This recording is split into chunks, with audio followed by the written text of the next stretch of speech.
अथर्व को शास्त्री परिवार के खजानों के बारे में कुछ भी नहीं पता था। ऐसा लग रहा था कि उसकी याददाश्त में शास्त्री परिवार के पास कभी कोई खजाना था ही नहीं। क्या इसमें कोई राज छिपा है? और उसे अभी इस बात का कोई जवाब नहीं मिल रहा था। अथर्व, 3 संप्रदायों और 4 द्वारों की सभा परसों है। देखते हैं किसका प्रदर्शन बेहतर होता है। प्रभास का शरीर गलियारे में दिखाई दिया। उसकी लंबी और सीधी काया आत्मविश्वास से भरी हुई थी। हे, अगर तुम हार गए तो तुम्हें मेरे लिए एक ड्रिंक खरीदनी होगी, अथर्व ने हल्के से कहा। ठीक है, हम तब तक नहीं रुकेंगे जब तक हम नशे में न हो जाएं, प्रभास ने हंसते हुए कहा। क्या हम पी नहीं सकते? इससे मुझे चक्कर आ रहा है, अवंतिका ने तुरंत कहा। हाँ, प्रभास हंस पड़ा। क्या तुमने पिछली बार बहुत उत्साह से शराब नहीं पी थी? अथर्व और क्यू दाओजुए को दिल खोलकर हंसते हुए सुनकर संजू और यश खुद को रोक नहीं पाए और एक धीमी ठंडी खर्राटें निकालीं। सभी लोग मुख्य हॉल में चले गए। हॉल के अंदर दर्जनों सीटें थीं। उस समय 4 पूर्वज जो पहले ही आ चुके थे, संप्रदाय के गुरु आदित्य नारायण और कई संरक्षकों के साथ पहले से ही मौजूद थे। रोहित और डोंगपैन भी उनमें शामिल थे। बाकी शिष्यों की बात करें तो वे वहां मौजूद नहीं थे। नमस्कार संप्रदाय गुरु, नमस्कार अग्रजों। सभी ने झुककर प्रणाम किया। कृपया बैठ जाएं, आदित्य नारायण ने कहा। सबके बैठ जाने के बाद आदित्य नारायण ने हाथ की मुहर बनाई और एक घुमावदार रोशनी मुख्य हॉल में फैल गई, जिससे एक सीमा स्थापित हो गई। ठीक है, मैंने इस बार 3 संप्रदायों और 4 द्वारों की सभा में भाग लेने वाले शिष्यों से बात करने के लिए सभी को यहाँ बुलाया है। आदित्य नारायण ने सभी की ओर देखा और कहा, अवंतिका, झाओ किंघरी, रोहित, प्रभास, अथर्व, आप पांचों को इस बार अपना सर्वश्रेष्ठ प्रदर्शन करना होगा। अगर हमारे चंद्र रहस्यवादी संप्रदाय का कोई भी व्यक्ति फिर से शीर्ष 3 में प्रवेश नहीं कर पाया तो आपको इसके परिणाम पता होने चाहिए। इसलिए आपको अपना सर्वश्रेष्ठ प्रदर्शन करना होगा। हाँ, हम समझते हैं, पांचों ने उत्तर दिया। एल्डर यांग, कृपया उन्हें 3 संप्रदायों और 4 द्वारों की सभा के नियमों के बारे में बताएं, आदित्य नारायण ने अपने बगल में यांग उपनाम वाले एल्डर से कहा। 3 संप्रदायों और 4 द्वारों की सभा में भाग लेने वाले आप 5 शिष्यों, ध्यान से सुनो। पिछले वर्षों के नियमों के अनुसार हमारे 3 संप्रदायों और 4 द्वारों में से प्रत्येक से 5 लोग सभा में भाग लेते हैं, इसलिए 3 संप्रदायों और 4 द्वारों से 35 शिष्य हैं, और बस इतना ही नहीं, यांग उपनाम वाले बुजुर्ग ने कहा। नियमों के अनुसार 3 संप्रदायों और 4 द्वारों की सभा हमारे 3 संप्रदायों और 4 द्वारों का मामला है, लेकिन बहुत समय पहले अन्य सेनाओं की युवा पीढ़ी के शिष्यों को सभा में भाग लेने की अनुमति थी, और पिछले वर्षों में अन्य सेनाओं के कई शिष्य भाग लेने आते थे। ऐसा कुछ होता है, अथर्व ने भौहें चढ़ाईं। किसी ने उसे पहले यह नहीं बताया था। उसने सोचा था कि सिर्फ 3 संप्रदायों और 4 द्वारों के शिष्य ही इसमें भाग लेते हैं। इसलिए आपको लापरवाह नहीं होना चाहिए। पिछले वर्षों में अन्य सेनाओं के कई शिष्यों ने उल्लेखनीय परिणाम प्राप्त किए हैं, यांग उपनाम वाले बुजुर्ग ने कहा।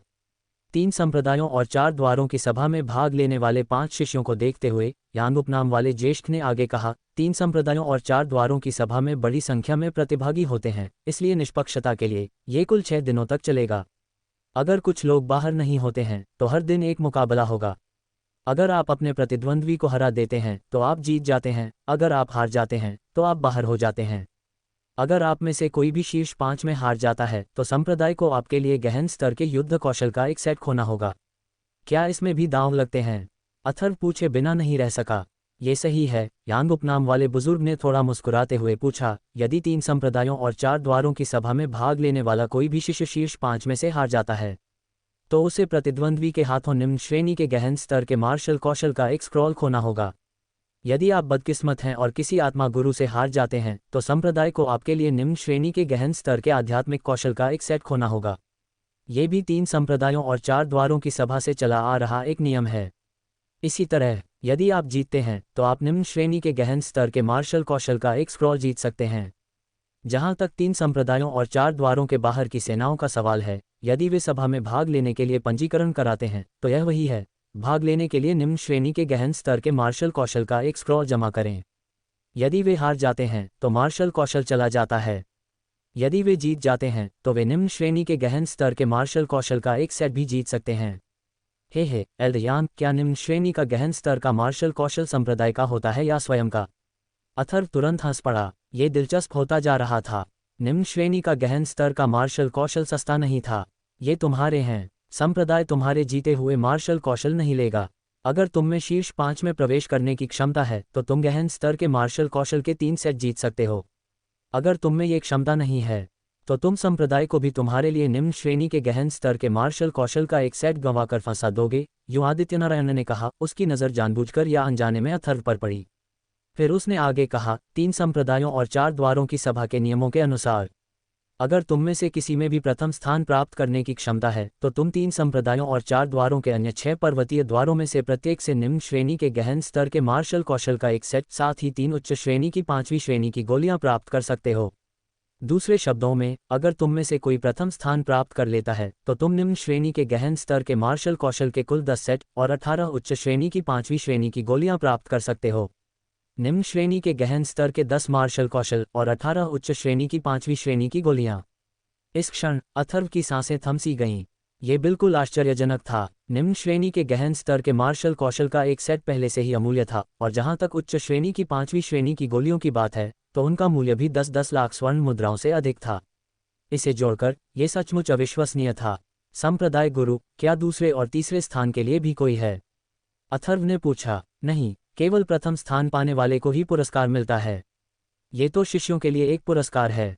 जहां तक हमारे 3 संप्रदायों और 4 द्वारों की बात है, एक और शर्त है, वह ये कि जो भी संप्रदाय लगातार 5 बार शीर्ष 3 में प्रवेश पाने में असफल रहेगा, उसे अन्य 6 पर्वतीय द्वारों में से प्रत्येक के लिए उच्च श्रेणी के गहन स्तरीय मार्शल कौशल के 3 सेट गंवाने होंगे, और साथ ही प्रत्येक पर्वतीय द्वार के लिए 7वीं श्रेणी की 5 गोलियां गंवानी होंगी। और हमारे चंद्र रहस्यवादी संप्रदाय का कोई भी शिष्य पिछले 4 बार से शीर्ष 3 में प्रवेश नहीं कर पाया है। यूं आदित्यनारायण ने 3 संप्रदायों और 4 द्वारों की सभा में भाग ले रहे 5 शिष्यों को देखते हुए कहा। आदित्यनारायण की बात सुनकर चारों बुजुर्ग और कई रक्षक भी गंभीर हो गए। अगर चंद्र रहस्यवादी संप्रदाय हार गया तो चंद्र रहस्यवादी संप्रदाय के बुजुर्ग और रक्षक होने के नाते उनकी भी बदनामी होगी। अगर मैं प्रथम स्थान प्राप्त कर लूं तो मैं अमीर हो जाऊंगा। इस समय अथर्व प्रथम स्थान प्राप्त करने के अपार लाभों के बारे में सोच रहा था। फिर उसने मन ही मन सोचा, प्रथम स्थान प्राप्त करना इतना आसान नहीं होगा। आखिरकार वह भी केवल प्रथम स्तरीय मार्शल जनरल ही था।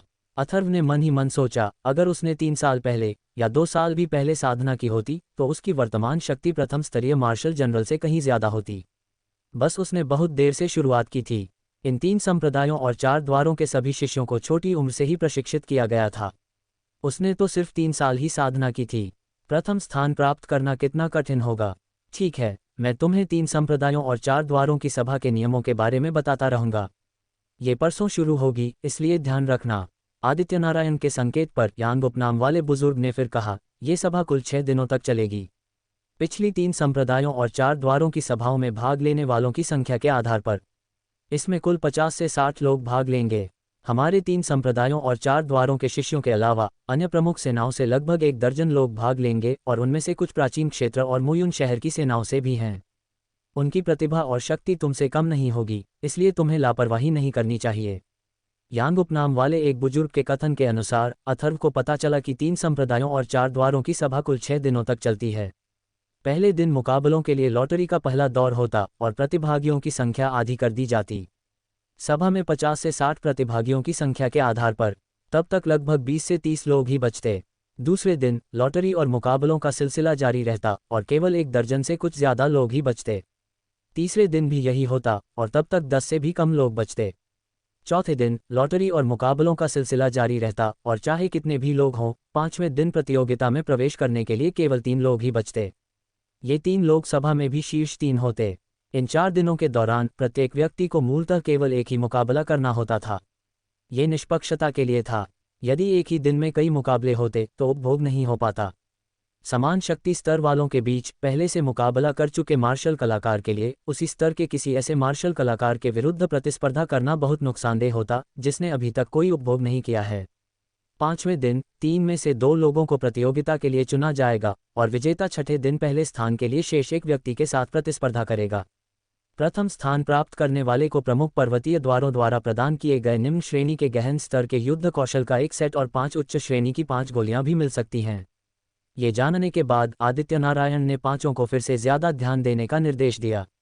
इस बार चंद्र रहस्यवादी संप्रदाय अब हार नहीं सकता था। अगर कोई भी शिष्य फिर से शीर्ष 3 में नहीं पहुंचा तो न केवल वे बड़ी मात्रा में युद्ध कौशल और गोलियां खो देंगे, बल्कि सबसे महत्वपूर्ण बात यह है कि चंद्र रहस्यवादी संप्रदाय की प्रतिष्ठा को भी भारी धक्का लगेगा और भविष्य में उन्हें दूसरों द्वारा नीचा दिखाया जाएगा। पूरा 1 घंटा बीत जाने के बाद ही सब लोग तितर बितर हुए। 3 संप्रदायों और 4 द्वारों की सभा में भाग लेने वाले 5 लोग अपना सब कुछ झोंक देने के लिए उत्सुक थे। चाहे कुछ भी हो, अगर वे एक भी मुकाबला जीत जाते तो उन्हें निम्न स्तरीय गहन स्तर का एक मार्शल कौशल मिल सकता था। बहन देवांशी, क्या हम बाहर जाकर टहलें? वैसे भी अभी तो सुबह है। मुख्य हॉल से बाहर निकलते हुए अवंतिका ने आसमान की ओर देखा। दोपहर हो चुकी थी और तुरंत उसके मन में टहलने का विचार आया। ठीक है, मैं भी देखना चाहता हूं कि स्काई स्वॉर्ड शहर कितना जीवंत है। देवांशी की खूबसूरत आंखें भी चमक उठीं। औरतें खरीदारी में सबसे ज्यादा दिलचस्पी रखती थीं। हे छोटे चोर, तुम्हें हमारे साथ आना होगा, अवंतिका ने अथर्व के पास आते हुए कहा। मैं? अथर्व ने भौहें चढ़ाकर कहा, क्या मैं नहीं जा सकता? अथर्व को महिलाओं की खरीदारी में कोई दिलचस्पी नहीं थी। यह एक मुश्किल काम था। नहीं, तुम्हें मेरे और सिस्टर देवांशी के साथ आना होगा। अवंतिका ने अपने दाहिने हाथ से अथर्व और बाएं हाथ से देवांशी को पकड़ लिया और तुरंत बाहर चली गईं। अथर्व असहाय था और केवल 2 लड़कियों का पीछा करते हुए स्काई स्वॉर्ड शहर में घूम सकता था। मुख्य हॉल के गलियारे में 2 आकृतियां प्रकट हुईं, जो कोई और नहीं बल्कि आदित्य नारायण और एल्डजी थे। संप्रदाय गुरु अवंतिका और देवांशी दोनों का अथर्व के साथ गहरा रिश्ता है। क्या आप भी इस बात से सहमत हैं कि अवंतिका को? एल्डजी ने आदित्य नारायण की ओर देखा, उनका आशय स्पष्ट था। अवंतिका चंद्र रहस्यवादी संप्रदाय की सबसे बड़ी कुमारी थी और उनका किसी और के साथ पति साझा करना बिल्कुल अनुचित होगा। काश, युन जियाओटियन ने आह भरी और कहा, इस बच्चे अथर्व के पास सिर्फ देवांशी से ज्यादा है। हालांकि मैं अवंतिका के इस तरह होने के लिए थोड़ा अनिच्छुक हूं, मैं युवा लोगों के मामलों में ज्यादा दखल नहीं दूंगा। जब तक वह बच्चा भविष्य में अवंतिका को परेशान नहीं करता, मुझे कोई आपत्ति नहीं है। उन्हें युवा ही रहने दो। तो, संप्रदाय गुरु, आप सहमत हो गए हैं? एल्डजी ने कुछ आश्चर्य से पूछा। और क्या किया जा सकता है? यह उस बच्चे अथर्व की क्षमता है। मैं चाहकर भी इसे नियंत्रित नहीं कर सकता।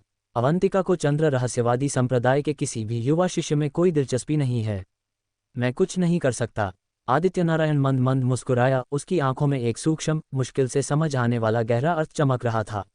अथर्व ने दोनों लड़कियों के साथ आंगन छोड़ दिया। वे तुरंत स्काई स्वॉर्ड संप्रदाय से बाहर चले गए और स्काई स्वॉर्ड संप्रदाय के एक शिष्य के मार्गदर्शन में सीधे शहर की ओर चल पड़े। सड़क के एक लंबे हिस्से पर चलने और कई मोड़ लेने के बाद अचानक तीनों के कानों में आवाज़ों का एक कोलाहल गूंज उठा। उनकी नज़र एक विशाल सड़क पर पड़ी, जो लगभग लोगों के समुद्र से भरी हुई थी। अंदर से एक जबरदस्त शोर निकल रहा था, जो अंतरिक्ष में गूंज रहा था। क्या ये स्काई स्वॉर्ड शहर है? अथर्व ने चौड़ी सड़क की ओर देखा, थोड़ा हैरान। वहां सचमुच बहुत सारे लोग थे। 10 मीटर से भी ज्यादा चौड़ी सड़क पर चलना लगभग नामुमकिन था। अथर्व को यह नहीं पता था कि जैसे जैसे 3 संप्रदायों और 4 द्वारों वाली सभा नजदीक आ रही थी, स्काई स्वॉर्ड शहर में लोगों का आना जाना और भी भयावह होता जा रहा था। दिन में ही नहीं, रात में भी शोर कानों को बहरा कर देने वाला था। स्काई स्वॉर्ड शहर की वर्तमान जनसंख्या सामान्य समय की तुलना में 10 गुना से भी ज्यादा थी। और लोगों की संख्या बढ़ने के साथ स्काई स्वॉर्ड शहर स्वाभाविक रूप से अनगिनत तरह के लोगों से घुल मिल गया। स्काई स्वॉर्ड गेट की शक्ति अपार होने के बावजूद वह इन सभी लोगों को पूरी तरह से नियंत्रित नहीं कर सकता था।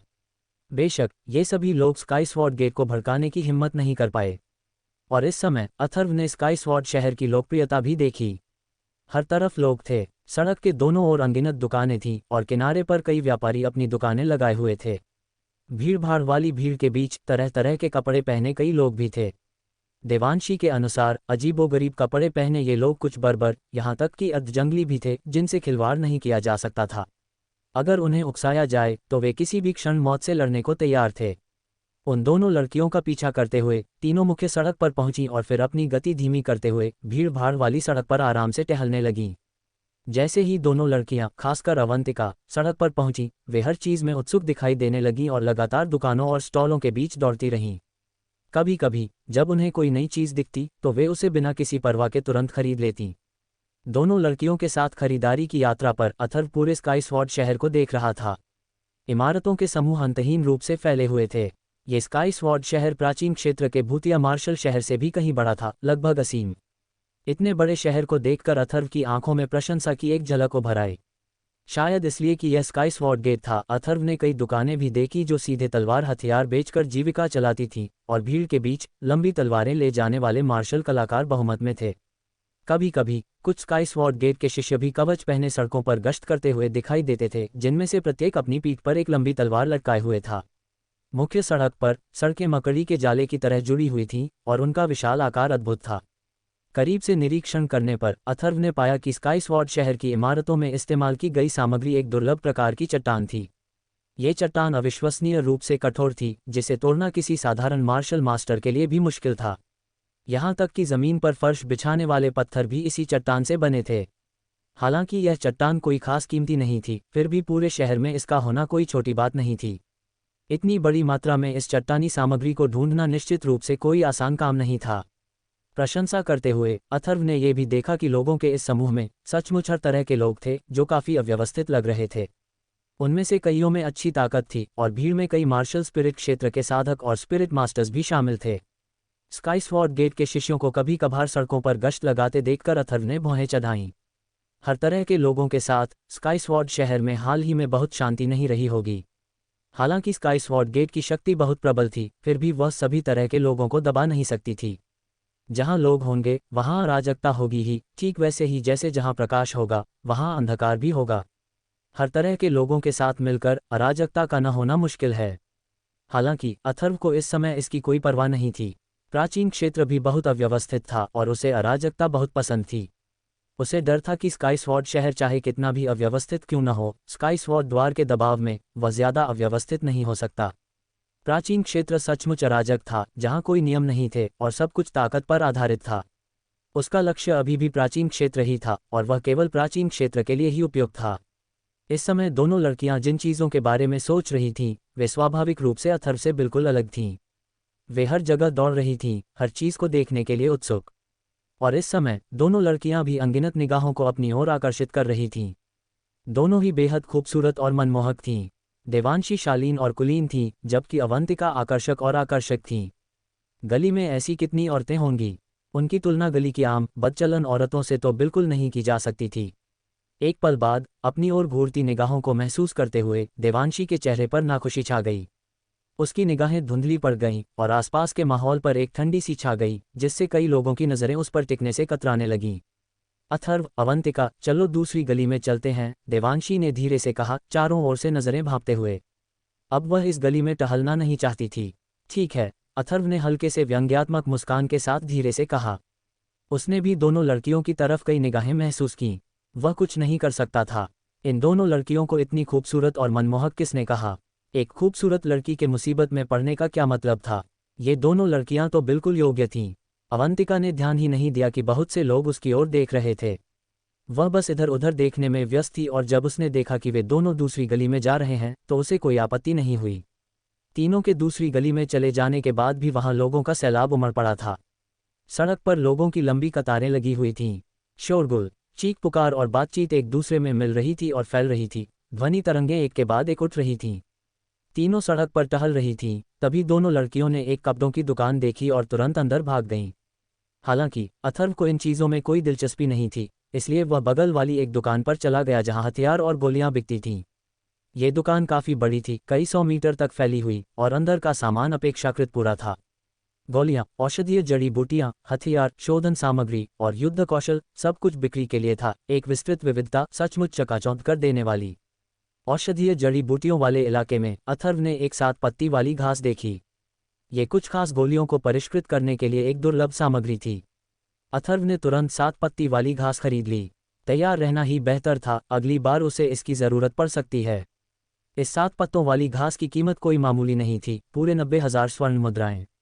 हालांकि यह कीमती थी, अथर्व के पास अब पैसों की कमी नहीं थी और उसने इसे खरीदने में ज़्यादा हिचकिचाहट नहीं दिखाई। जैसे ही अथर्व दुकान से बाहर निकला, उसने देखा कि दरवाजे के बाहर काफ़ी लोग इकट्ठे हुए थे और उनमें से अश्लील हंसी आ रही थी। छोटी बच्चियों, तुम कहाँ जा रही हो? तुम यहाँ की तो नहीं हो? हमारे साथ ड्रिंक करने चलोगी? हाँ, ये दोनों लड़कियाँ वाकई बहुत ताज़ा और कोमल हैं। ये बेहतरीन माल हैं, पिछली बार उस वेश्यालय वाली लड़कियों से कहीं बेहतर। मुझे वे पसंद हैं। देवियों, क्या आप हमारे साथ कुछ मज़ा करना चाहेंगी? अथर्व का चेहरा उदास हो गया और वह तुरंत भीड़ में घुस गया। उसे पहले से ही अंदाजा था कि क्या हो रहा है। भीड़ में घुसते ही अथर्व ने देखा कि 1 दर्जन से ज़्यादा हटे कट्टे आदमी देवांशी और अवंतिका को रोक रहे थे। ये दर्जन भर लोग चुस्त कपड़े पहने हुए थे, उनकी नंगी बाहें खुली हुई थीं और वे मजबूत और ताकतवर लग रहे थे। अथर्व की अभिव्यक्ति तुरंत गहरी हो गई और वह दोनों लड़कियों के पास खड़ा हो गया। तुम सब लोग चले जाओ, वरना मैं विनम्र नहीं रहूंगी, अवंतिका ने मीठी आवाज में चिल्लाया। छोटी सी लड़की बहुत मसालेदार है, इसके पापा को ये पसंद है। यह इसी तरह रोमांचक है। अवंतिका की चीख ने उन दर्जन भर बड़े आदमियों को और भी उत्तेजित कर दिया। अश्लील हंसी निकली और वे सब बेहद घमंडी हो गए। अथर्व को आते देख देवांशी ने भौहें चढ़ा ली और तुरंत अथर्व के पास चला गया। अथर्व दोनों लड़कियों के पास पहुंचकर धीरे से बोला, क्या तुम दोनों ठीक हो? हम ठीक हैं, ये कमीने बहुत ही नीच हैं। अवंतिका चिल्लाई, उसके चेहरे पर पहले से ही गुस्सा साफ दिख रहा था।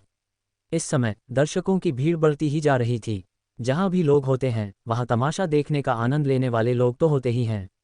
इस समय दो खूबसूरत महिलाओं को परेशान होते देख आसपास के कुछ लोग भी जोर जोर से चिल्लाने लगे और बीच बीच में भीड़ से ठहाके भी लग रहे थे। इन सब बातों ने उन दर्जन भर से ज्यादा बड़े आदमियों को और भी ज्यादा दुस्साहसी बना दिया। दोनों लड़कियों के पास एक युवक को आते देख आगे चल रहे बड़े आदमी ने भौहें चढ़ाईं और एक अश्लील मुस्कान के साथ कहा, दो हसीनाएं तो तुम्हें अच्छे लड़के पसंद हैं। ये नाक मुंह सिकोड़ने वाला लड़का मेरे जितना विचारशील नहीं हो सकता। अथर्व ने अपने सामने खड़े 13 बड़े आदमियों की तरफ देखा। वह दूसरों को अपनी औरतों पर ईशनिंदा का इरादा या नियत कैसे रखने दे सकता था।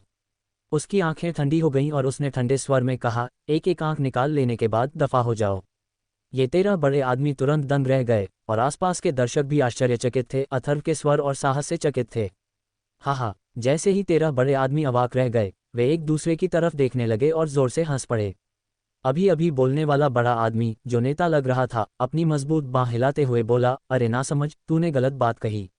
मैं तुझे अभी एक मौका देता हूं, अपनी जीभ काट ले और तुझे जिंदा छोड़ दूंगा, वरना ये बाप तेरे 18 टुकड़े कर देगा। फुश। बड़े आदमी की बात अभी पूरी भी नहीं हुई थी कि उसने तुरंत दोनों हाथों से अपना गला पकड़ लिया। उसकी आंखों में बस एक झुलसा देने वाला उंगली का निशान बिजली की तरह आता हुआ दिखाई दे रहा था। इससे पहले कि वह कुछ कर पाता उसकी गर्दन एकदम से गर्म हो गई, फिर सांस लेने में तकलीफ होने लगी और उसकी गर्दन के पिछले हिस्से से एक खूनी छेद फूट पड़ा। अगर ऐसा है तो तुम सब नरक में जाओ। अथर्व की आंखों में अचानक एक जानलेवा इरादा उभर आया। जैसे ही उसकी आवाज़ धीमी हुई उसके पैरों के नीचे उसकी असली ऊर्जा कंपन करने लगी। एक भंवर कौंधा और उसका शरीर भूत की तरह वहां से गायब हो गया। हुश हुश हुश। अथर्व की आकृति बहुत कम लोग साफ देख पा रहे थे। सबकी आंखों में बस भूतिया आकृतियां और आग से भरे, ज्वाला से भरे उंगलियों के निशान दिखाई दे रहे थे जो बिजली की तरह जगह जगह फैल रहे थे और साथ में तेज हवा की सीटी जैसी आवाजें भी। यह एक मजबूत विशेषज्ञ है, भागो। Bang bang bang. ध्वनि की एक श्रृंखला गूंज उठी। जैसे ही ये बड़े बड़े लोग होश में आए उनके चेहरे सदमे से भर गए। बिना किसी अपवाद के उनकी गर्दन पर उंगलियों के निशान से खूनी छेद हो गया। खून से सने गड्ढे फट गए और एक के बाद एक लाशें जमीन पर गिर पड़ीं। भीड़ में 3 और आकृतियां भी थीं जो भीड़ में गिर पड़ीं, जिनके माथे पर जला हुआ खून से सना हुआ छेद था। जहां तक इन तीनों की बात है, आसपास के दर्शकों ने ये सुना था, वे भी अभी अभी उन 2 बेहद खूबसूरत महिलाओं के उत्पीड़न में शामिल थे। जमीन पर 16 लाशें, 16 खूनी गड्ढे अभी भी खून से लथपथ पड़े थे। 13 बड़े आदमी और उनमें से एक भी बच नहीं पाया। कुछ बड़े आदमी भागने की कोशिश में 2 मीटर से भी कम दूरी पर मारे गए। ये दृश्य देखकर आसपास के सभी लोग एकदम से डर गए। पता चला कि यह अर्ध विकसित युवक कितना भयानक विशेषज्ञ था।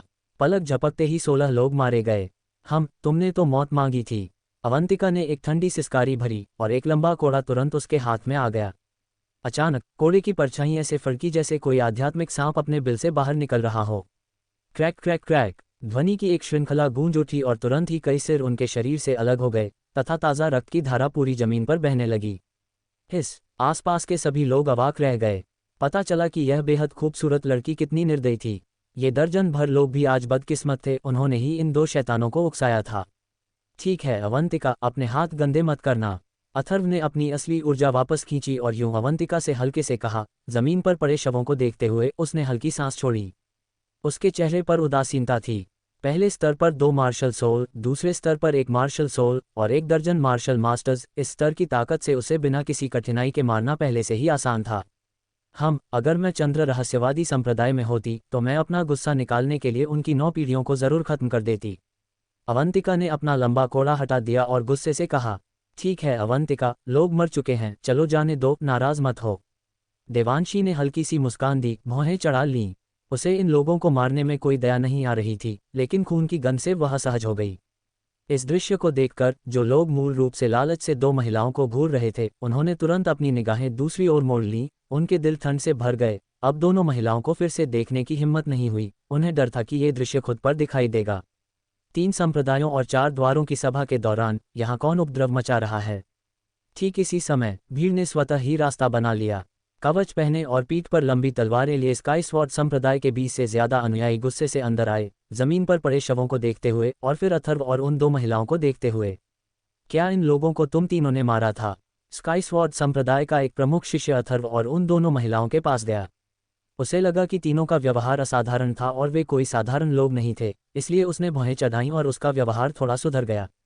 हाँ, मैंने उन्हें मार डाला, अथर्व ने स्काई स्वॉर्ड संप्रदाय के उस युवक को नापते हुए हल्के से कहा। एक प्रथम स्तरीय मार्शल जनरल की ताकत पहले से ही बहुत ज्यादा थी। वह शायद स्काई स्वॉर्ड संप्रदाय का कोई पुराना अनुयायी था या चंद्र रहस्यवादी संप्रदाय की कानून प्रवर्तन टीम जैसा ही कोई व्यक्ति था। 3 संप्रदायों और 4 द्वारों की सभा में सभी प्रकार की हत्या वर्जित है। आप कौन हैं? कृपया हमारे साथ आइए। युवक का भाव थोड़ा उदास हो गया जब उसने तीनों की ओर देखा और कहा, हम क्या स्काई स्वॉर्ड संप्रदाय है? अवंतिका ने एक नाजुक चीख मारी और तुरंत एक जेड पेंडेंट निकालते हुए बोली, इस प्रतिष्ठित स्काई स्वॉर्ड संप्रदाय ने इस युवती के लिए शांति से खरीदारी करना भी असंभव बना दिया है। जब मैं तुम्हारे संप्रदाय के गुरु से मिलूंगी तो उनसे जरूर पूछूंगी कि स्काई स्वॉर्ड शहर इतना अव्यवस्थित क्यों है। ये शर्म की बात है कि स्काई स्वॉर्ड संप्रदाय हमारे 3 संप्रदायों और 4 द्वारों में से एक है। तो ये चंद्र रहस्यवादी संप्रदाय के मित्र हैं। आपको परेशान करने के लिए मुझे सचमुच खेद है। मैं इस मामले की पूरी जांच करूंगा। प्रमुख युवक ने अवंतिका के हाथ में जेड पेंडेंट देखा और तुरंत झुक गया। वह अच्छी तरह जानता था कि इस दौरान स्काई स्वॉर्ड संप्रदाय में आने वाले लोग उनकी उम्र के हिसाब से ज्यादातर 3 संप्रदायों और 4 द्वारों की सभा में भाग लेने वाले प्रत्यक्ष शिष्य थे। उनका दर्जा ऊंचा था और उन्हें नाराज नहीं किया जा सकता था। और अगर इस समय स्काई स्वॉर्ड शहर में अन्य 3 संप्रदायों और 4 द्वारों के शिष्यों के साथ कुछ हुआ तो ये स्काई स्वॉर्ड संप्रदाय पर बहुत बड़ा प्रभाव डालेगा। यदि यह कहा जाए कि स्काई स्वॉर्ड शहर में सार्वजनिक व्यवस्था अराजक थी। क्या तुम अब भी हमें वापस ले जाना चाहते हो? अथर्व ने अपने सामने खड़े युवक से हल्के से पूछा। मैं हिम्मत नहीं करूंगा। तुम तीनों अपनी मर्जी से कुछ भी कर सकते हो। अगर तुम्हें कोई अप्रिय बात नजर आए तो तुम हमें किसी भी समय सूचित कर सकते हो। ये युवक इन तीनों को वापस ले जाने की हिम्मत कैसे कर सकता था? उसने अभी अभी सुना था कि चंद्र रहस्यवादी संप्रदाय के संप्रदाय गुरु स्काई स्वॉर्ड संप्रदाय में आ भी गए हैं। अगर वह इन तीनों को वापस ले जाता तो शायद मुसीबत में पड़ जाता। तो फिर हम पहले निकलेंगे, अथर्व ने धीरे से कहा और दोनों महिलाओं को धीरे से ले गया। ये सोफा गिरोह के बदमाश हैं। आदेश जारी करो, अब से सोफा गिरोह के किसी भी अनुयायी को देखते ही मार डालो। उन्होंने वास्तव में 3 संप्रदायों और 4 द्वारों की सभा के दौरान उपद्रव मचाने की हिम्मत की। वे मौत मांग रहे हैं। जैसे ही अथर्व और दोनों महिलाएं वहां से निकली, स्काई स्वॉर्ड संप्रदाय का प्रमुख युवक पहले से ही उनके पीछे गुस्से से कह रहा था, तो वे तीनों चंद्र रहस्यवादी संप्रदाय से हैं। वे संभवतः 3 संप्रदायों और 4 द्वारों की सभा में भाग लेने वाले प्रत्यक्ष अनुयायी हैं। अब सोफा गिरोह के लोग मुसीबत में हैं। उकसाने वाले सभी लोगों में से उन्होंने चंद्र रहस्यवादी संप्रदाय के लोगों को उकसाया। सोफा गिरोह के लोग इसी के लायक हैं। उन्हें इस दौरान कम ही दिखाई देना चाहिए था। स्काई स्वॉर्ड संप्रदाय पर कड़ी कार्रवाई हो रही है। इस बार वे पूरी तरह से मौत मांग रहे थे। आसपास के दर्शक आपस में विचार विमर्श कर रहे थे। उनकी निगाहें दूर खड़ी 3 आकृतियों पर टिकी थीं। कई लोग मन ही मन कह रहे थे कि उन्होंने उन तीनों को उकसाया नहीं था। मैं अच्छे मूड में था, लेकिन अब मेरा मूड नहीं है। अवंतिका ने मुंह बनाया, अभी भी थोड़ा गुस्से में था। ठीक है अवंतिका, लोग मर चुके हैं, अब तुम्हें गुस्सा करने की जरूरत नहीं है। देवांशी ने धीरे से यूं अवंतिका को दिलासा दिया। आपकी खरीदारी कैसी रही? क्या आप वापस जाना चाहेंगी? अथर्व ने दोनों महिलाओं से धीरे से पूछा। मैं तो पहले खरीदारी जारी रखना चाहती थी, पर अब मेरा मन नहीं है। अवंतिका ने धीरे से कहा, चलो वापस चलते हैं। 3 संप्रदायों और 4 द्वारों का सम्मेलन परसों है, इसलिए हमें अच्छी तैयारी करनी चाहिए। इस बार हमारा चंद्र रहस्यवादी संप्रदाय शीर्ष 3 में जरूर आना चाहिए। चलो चलें, अथर्व ने धीरे से कहा। वैसे भी उनकी खरीदारी पूरी हो चुकी थी, इसलिए वे तीनों तुरंत वापस चलने लगे। हाँ, एक क्षण बाद सड़क पर चलने के बाद भीड़ भाड़ में ऐसा लगा जैसे बहुत से लोग इकट्ठे होकर आगे कुछ देख रहे हों। छोटे चोर, चलो देखते हैं, शायद कुछ रोमांचक देखने को मिले। अवंतिका, जो अभी थोड़ा उदास था, अचानक फिर से दिलचस्पी लेने लगा। सावधान रहो। अथर्व के शब्द पूरे होने से पहले ही यह अनियंत्रित लड़की उछलकर आगे आ गई थी। अथर्व असहाय था। देवांशी से एक नज़र मिलने के बाद उसके पास उसके पीछे चलने के अलावा कोई चारा नहीं था। छोटी बहन, ये कैसा रहेगा? ये 1000 साल पुराना क्रिस्टल जेड है। अगर इससे आभूषण बनाया जाए तो यह जरूर बहुत सुंदर होगा। हथियार, गोलियां और औषधीय जड़ी बूटियां बेचने वाली एक दुकान में इस समय काफ़ी लोग इकट्ठा थे, क्योंकि दुकान के अंदर एक ऐसी महिला थी जो एक ही नज़र में किसी भी आदमी की नाक से खून बहने पर मजबूर कर सकती थी। इस औरत ने बहुत ही उत्तेजक कपड़े पहने हुए थे। कोई भी सामान्य आदमी उसे दूसरी नज़र से देख लेता। इस समय वह उत्तेजक औरत दुकान में कुछ उठा रही थी और दुकान में मौजूद कुछ नौकर भी अपनी नाक बहने से रोक रहे थे। सफ़ेद आलीशान कपड़े पहने एक युवक इस महिला के बगल में चल रहा था। उसके हाथ में एक बहुमूल्य पारदर्शी क्रिस्टल जेड पत्थर था और वह उसकी अत्यधिक चापलूसी कर रहा था। उसकी आंखें लगातार महिला के उत्तेजक शरीर पर टिकी हुई थीं। बड़े भाई, मुझे ये 1000 साल पुराना क्रिस्टल जेड बिल्कुल पसंद नहीं। चलो चलें। उत्तेजक महिला ने आसपास की निगाहों पर ध्यान न देते हुए धीरे धीरे बाहर चली गई। वाह, मुझे लगा था कि देखने लायक कुछ रोमांचक होगा, लेकिन पता चला कि वो तो बस एक औरत को देख रहा है। अवंतिका भीड़ में घुस गई। ये देखकर कि आसपास के लोग आगे की दुकान में एक उत्तेजक कपड़े पहने औरत को घूर रहे थे, उसे तुरंत निराशा हुई। हालांकि उसकी नज़र कुछ सेकंड के लिए उस औरत के शरीर पर भी टिकी रही। उस औरत का पहनावा इतना उत्तेजक था कि औरतें भी उसे देखकर गर्म हो गईं और उसे एक बार और देखने को बेताब हो गईं। हॉन्गलिंग, सावधान रहो, चलो वापस चलते हैं। अवंतिका के साथ देवांशी और अथर्व भी पहुंचे। अथर्व की नज़र भी तुरंत उस उत्तेजक महिला पर पड़ी जिसे सब घूर रहे थे। उस मनमोहक और उत्तेजक महिला को देखकर अथर्व के हाव भाव अचानक बदल गए और वह बुदबुदाया, यही है कल्पना। उस औरत ने एक अजीब चुस्त पोशाक पहनी हुई थी। उसका ऊपरी शरीर कसकर बंधा हुआ था, जो सिर्फ उसकी छाती और पेट के ऊपरी आधे हिस्से को ढक रहा था, जिससे उसके स्तन और भी ज्यादा उभरे हुए दिख रहे थे। इससे उसकी गेहूं रंग की पतली कमर भी साफ दिख रही थी, जो बेहद मुलायम और नाजुक थी, मानो जरा से मरोड़ से टूट जाएगी। उसकी चाल एक हिलते हुए आत्मा के सांप जैसी थी, जिससे उसके सुंदर उभार साफ दिखाई दे रहे थे। जहां तक उसके निचले शरीर की बात है, उसने टाइट फिटिंग लंबी पैंट पहनी हुई थी जो उसकी लंबी टांगों को ढंक रही थी। उसके उभरे हुए नितंब गोल और ठोस थे, जिससे उसका पूरा शरीर आकर्षक लग रहा था। उस महिला की कमर पर एक चमड़े की थैली में एक खंजर छिपा हुआ था।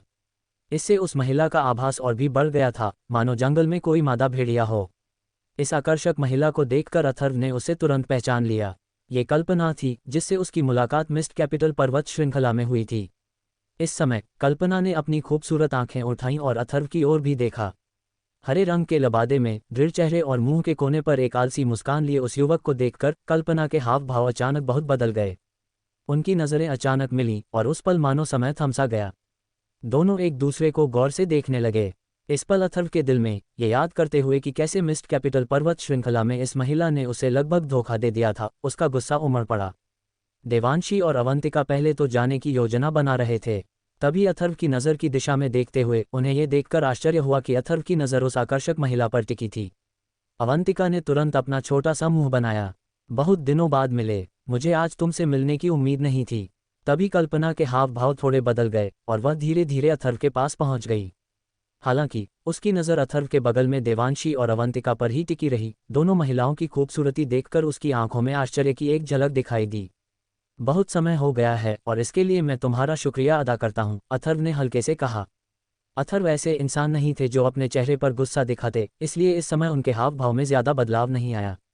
और चूंकि अभिवादन की शुरुआत दूसरे पक्ष ने की थी, इसलिए उसे नज़रअंदाज करना ठीक नहीं होगा। वह अब भी उतना ही संयमित थे। यह अच्छी बात है कि तुम ठीक हो, लेकिन मुझे उम्मीद नहीं थी कि तुम कोई चाल चलकर मुझे बेकार में व्यस्त कर दोगे। कल्पना की नज़र देवांशी और अवंतिका से हटकर अथर्व पर पड़ गई। शायद यही नियति और प्रतिशोध है, अथर्व ने धीरे से कहा। केवल वही जानता था कि कल्पना किस बारे में बात कर रही थी। जैसे जैसे वे करीब आते गए, एक हल्की सी खुशबू फैल गई। अथर्व ने इस समय कल्पना को देखा। उसका चेहरा अभी भी काफी नाजुक था और उसकी गेहूं रंग की त्वचा से एक बेकाबू आकर्षण झलक रहा था। लेकिन वह अपने दिल में साफ जानता था कि यह औरत एक जहरीली खूबसूरती है, जिसके साथ खिलवाड़ बिल्कुल नहीं किया जा सकता। अथर्व, ये कौन है? क्या तुम मेरा परिचय नहीं कराओगी? अवंतिका के मुंह से एक मधुर आवाज निकली। उसकी आवाज कोमल और मनमोहक थी, मानो कोई स्काइलार्क हो। तुरंत अवंतिका ने स्नेह से अथर्व का हाथ पकड़ लिया और कल्पना को एक धुंधली नज़र से देखा। उस धुंधली नज़र में एक समझदार व्यक्ति स्वाभाविक रूप से देख सकता था कि यह नज़र साधारण नहीं थी। अथर्व भी अवंतिका की आवाज़ सुनकर चौंक गया। यह जिद्दी लड़की इतनी कोमल और आकर्षक कब हो गई? फिर अवंतिका की नज़रों को देखकर वह मन ही मन बस एक कड़वी मुस्कान ही दे पाया। सिरके का बर्तन जरूर पलट गया होगा। और इस पल आसपास का माहौल और भी ज्यादा जीवंत हो गया। एक साथ खड़ी तीन बेहद खूबसूरत महिलाओं ने स्वाभाविक रूप से और भी ज्यादा ध्यान आकर्षित किया। वह अथर्व ने अपनी भौहें थोड़ी सिकुड़ी, समझ नहीं आ रहा था कि कल्पना का अवंतिका से परिचय कैसे कराए। और इसी क्षण कल्पना के चेहरे पर एक मुस्कान आ गई। उसकी आंखों में भी कुछ अनोखापन था। उसने एक आकर्षक मुस्कान के साथ कहा, मेरा नाम कल्पना है, मैं 10,000 पशु संप्रदाय की प्रत्यक्ष शिष्या हूँ। मैं अथर्व की मित्र हूँ। क्या मैं पूछ सकती हूँ कि अथर्व के लिए तुम कौन हो? ओह, तो आप 10,000 पशु संप्रदाय की प्रत्यक्ष शिष्या हैं। अवंतिका मंद मंद मुस्कुराई, हालांकि उसने उसे अपनी आंखों में नहीं देखा। मेघ सूर्य संप्रदाय की सबसे बड़ी युवती होने के नाते स्वाभाविक रूप से उसका दर्जा 10,000 पशु संप्रदाय की प्रत्यक्ष शिष्या से काफी ऊंचा था। उसके छोटे से मुंह पर एक हल्की सी मुस्कान आ गई जब उसने कहा, बहन देवांशी और मैं दोनों अथर्व की मंगेतर हैं। जब हमारी शादी होगी, चूंकि आप अथर्व की दोस्त हैं, तो जरूर आना और शामिल होना। ये शब्द निकलते ही देवांशी अचंभित रह गई, फिर मंद मंद मुस्कुराए। वह बिना कुछ बोले अथर्व के पास खड़ी रही थी। हालांकि अथर्व ने अवंतिका को बेबस नजरों से देखा। वह उसका मंगेतर कब बना? हालांकि उन तीनों के बीच का रिश्ता उनके दिलों में साफ था, लेकिन अभी तक औपचारिक रूप से स्थापित नहीं हुआ था। लगता है ईर्ष्या होने पर यह औरत पूरी तरह बदल जाती है। अथर्व, बधाई हो, तो तुम्हारी 2 मंगेतरें हो गईं। कल्पना अथर्व की ओर देखते हुए मंद मंद मुस्कुराई, लेकिन उसकी आंखों में एक अजीब सी चमक आ गई। फिर उसने कहा, मैं अब जा रही हूँ। मुझे वो दिन हमेशा याद रहेंगे जब हम एक दूसरे पर निर्भर थे। जैसे ही उसके शब्द निकले, कल्पना की आंखों में एक चालाक मुस्कान तैर गई। अपनी अविश्वसनीय रूप से कोमल और पतली कमर को मटकाते हुए वह धीरे धीरे चलने लगी।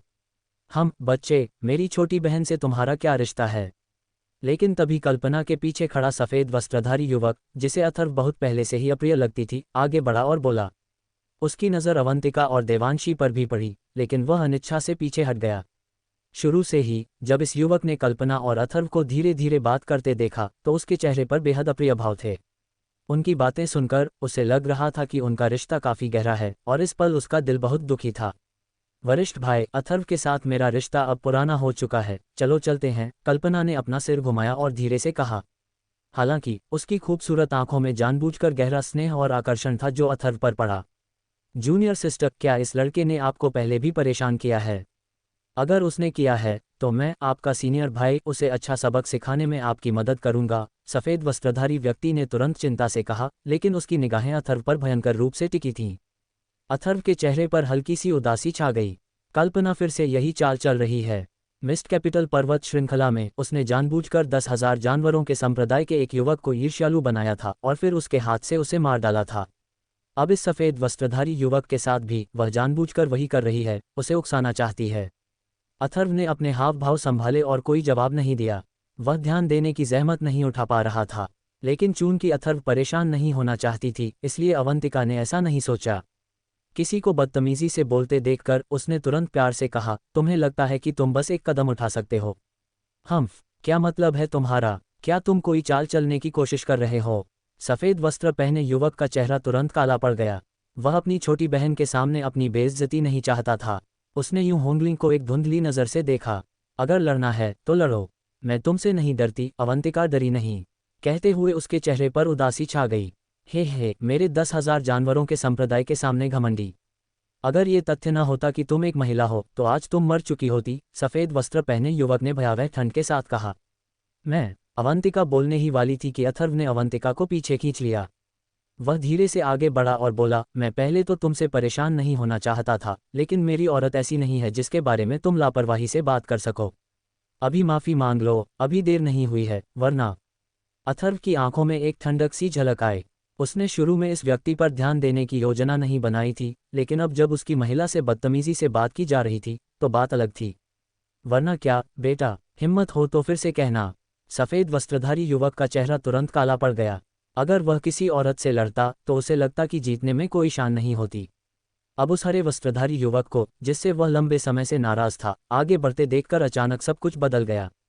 अब माफी मांगो और मैं तुम्हें छोड़ दूंगा, अन्यथा तुम्हें पछताना पड़ेगा, अथर्व ने शांति से कहा।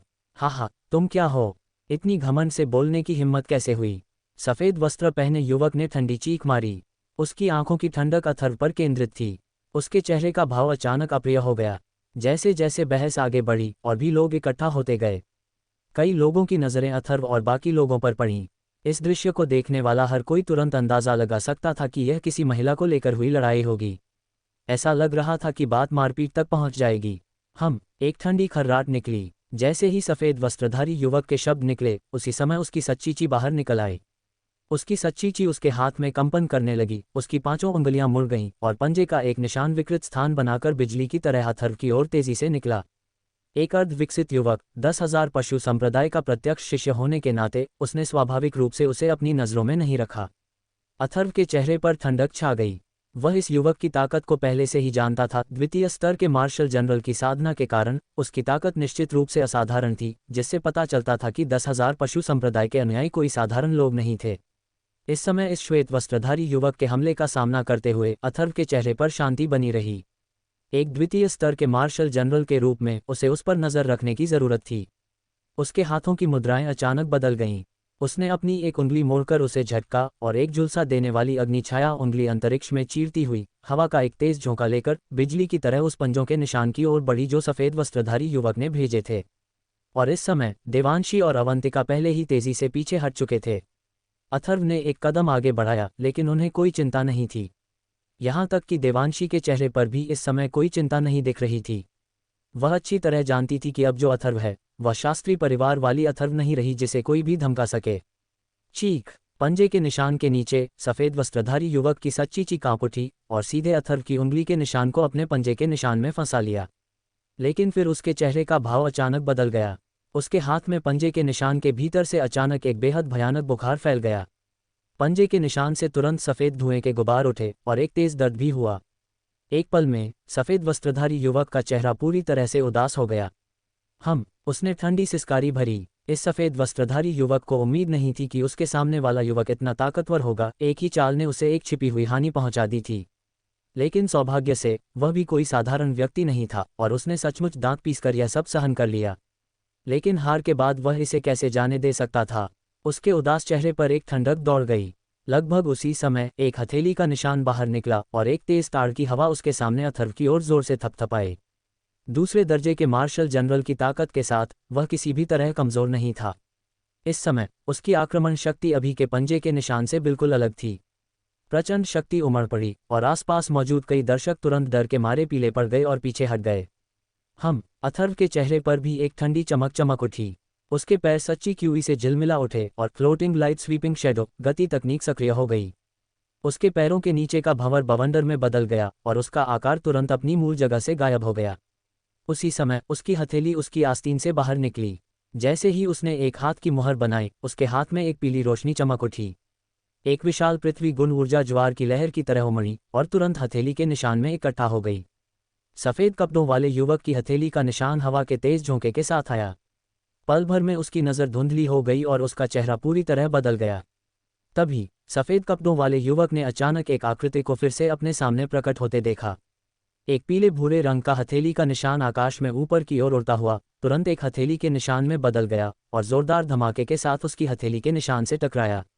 टकराना! अचानक एक तेज आवाज़ आई और सफ़ेद कपड़ों वाले युवक को लगा कि एक भयानक शक्ति सीधे उसके शरीर में घुस गई। फिर वह बुरी तरह हिलकर पीछे की ओर उड़ गया। वह 10 मीटर से भी ज्यादा पीछे फेंका गया और सड़क पर एक दीवार से जा टकराया। दरार! दरार! कठोर पत्थर की दीवार इस क्षण इस प्रचंड बल का सामना न कर सकी और पल भर में अनगिनत दरारों में बदल गई। जहां सफ़ेद कपड़ों वाले युवक ने प्रहार किया, वहां बड़े बड़े पत्थर अंदर की ओर धंस गए। जैसे ही सफ़ेद कपड़ों वाला युवक शहर की दीवार से नीचे गिरा, उसके मुंह के कोने से खून की धार बह निकली। उसका चेहरा अविश्वास और भय से भर गया। उसने सोचा भी नहीं था कि उसके सामने खड़ा यह अर्धविकसित युवक इतना शक्तिशाली होगा। जब वह दूसरे दर्जे का मार्शल जनरल था तो दूसरा पक्ष उसे एक ही वार में घायल करने में सक्षम था। इस क्षण दूर खड़े सभी दर्शक स्तब्ध रह गए। दोनों पुरुषों की हरकतों से उत्पन्न आभा और हवा मार्शल आर्ट का अभ्यास करने वाले सभी लोगों को स्पष्ट रूप से दिखाई दे रही थी, क्योंकि वे जानते थे कि दोनों मार्शल जनरल के स्तर तक पहुंच चुके हैं।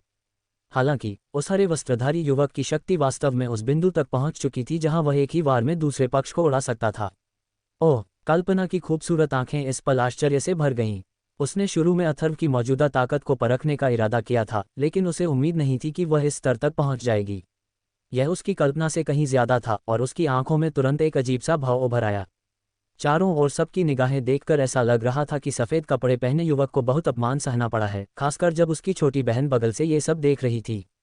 बच्चे, मैं तुम्हें दिखा दूंगा कि मैं कितना शक्तिशाली हूँ। युवक का चेहरा उतर गया और उसके हाथों की मुहरें बदलने लगीं। एक अजीब सी आभा उमड़ने लगी और उसके शरीर के चारों ओर की आभा मानो उसी क्षण अचानक ऊपर चढ़ने लगी। क्या वह पूरी ताकत लगा रहा है? अथर्व ने थोड़ा भौहें चढ़ाईं, अपने मन में यह समझते हुए कि 10,000 पशु संप्रदाय के शिष्यों की सबसे बड़ी ताकत उनके राक्षसी जानवरों में निहित है। हर शिष्य के साथ एक राक्षसी जानवर होता था, शायद एक से ज्यादा भी। उस समय कल्पना के पास एक धधकती आग वाला राक्षसी चील था। रुको, यहाँ कौन उपद्रव मचा रहा है? क्या तुम मेरे स्वर्गीय तलवार संप्रदाय को अपनी नजरों में नहीं रखते? एक चीख सुनाई दी। भीड़ और हंगामे ने स्वर्गीय तलवार संप्रदाय के गश्ती दल को बहुत पहले ही सतर्क कर दिया था।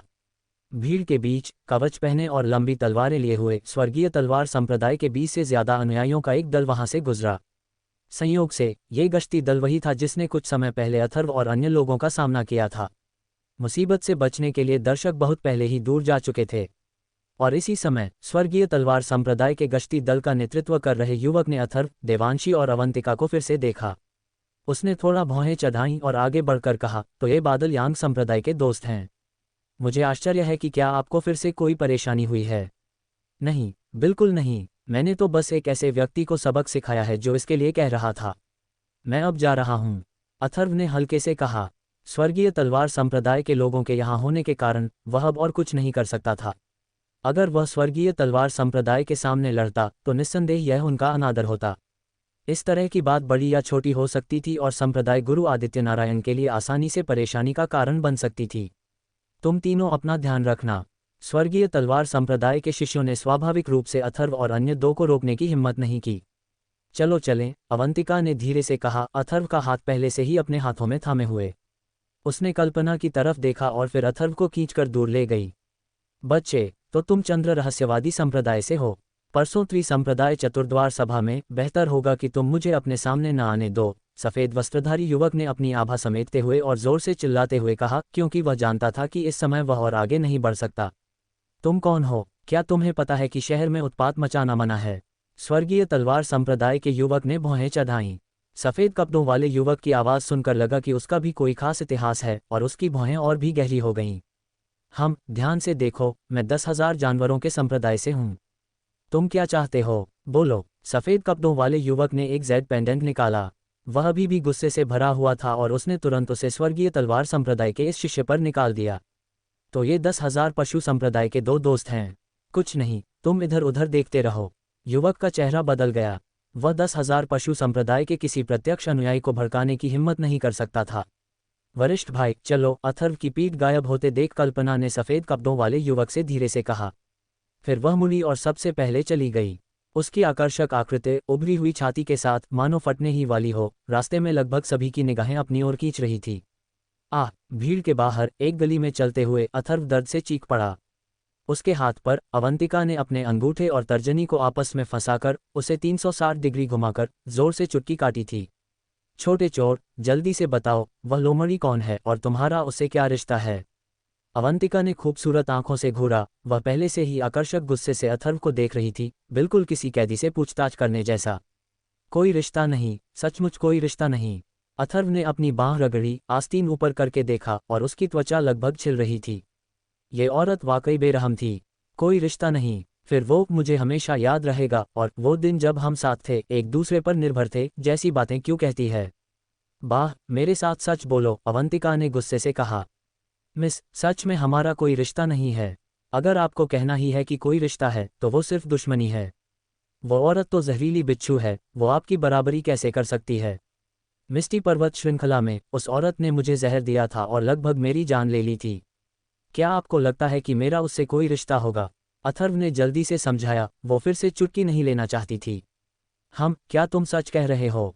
अवंतिका ने चमकती आंखों से देखा, उनमें संदेह की झलक थी। ठीक है, हॉन्गलिंग, अथर्व झूठ नहीं बोलेगा, देवांशी ने धीरे से कहा। ठीक है, मैं एक बार तुम्हारी बात पर यकीन करूंगी। अगर मैं उस कुतिया को फिर से देखूंगी और तुम उसे एक बार और देखोगे तो मैं तुम्हारे साथ अच्छा व्यवहार नहीं करूंगी, अवंतिका ने गर्व से कहा। फिर अथर्व की बांह पर अभी अभी बनाई गई अपनी उत्कृष्ट कृति को देखते हुए उसने तुरंत धीरे से कहा, क्या ये दर्द कर रहा है? मैं इसे तुम्हारे लिए रगड़ दूंगी। जरूरत नहीं है, इससे कोई नुकसान नहीं है। अथर्व फिर से चुटकी नहीं लेना चाहती थी और जल्दी से देवांशी के पीछे चली गई। देवांशी वाकई एक सुशील लड़की है। कोई आश्चर्य नहीं कि पूर्वजों ने कहा था कि पत्नी चुनते समय एक गुणी महिला का चयन करना चाहिए। इसमें वाकई सच्चाई है। तुम्हें किस बात का डर है? अगर अगली बार तुमने तितलियां नहीं खींची तो मैं तुम्हें चुटकी नहीं काटूंगी। चचेरी बहन जिंगवेन ने मुझे तुम पर नजर रखने को कहा है। अवंतिका ने हल्की सी मुस्कान दी, उसकी आंखों में एक आत्मसंतुष्टि भरी नजर थी। छोटी बच्ची, मैं तुम्हें किसी और दिन नीचे धकेलूंगा और यह सुनिश्चित करूंगा कि तुम्हें भी पहली बार जैसा दर्द महसूस हो, अथर्व ने दांत पीसते हुए मन ही मन सोचा। ये सोचकर वह दुष्टता से मुस्कुराया और उसके दिल में तुरंत एक दुष्ट आग भड़क उठी। एक क्षण बाद तीनों स्वर्गीय तलवार संप्रदाय के भीतरी शहर में लौट आए। आंगन में पहुंचने पर बहुत देर हो चुकी थी और तीनों अपने अपने कमरों में आराम करने लगे। अथर्व सचमुच देवांशी के कमरे में जाना चाहता था, लेकिन संप्रदाय प्रमुख आदित्य नारायण और आसपास रहने वाले बुजुर्गों की वजह से यह असुविधाजनक था। अपने कमरे में पहुंचने पर अथर्व ने मधुरिमा और शियाओ लॉन के साथ कुछ देर तक बातचीत की। उसके बाद वे सभी साधना में लग गए।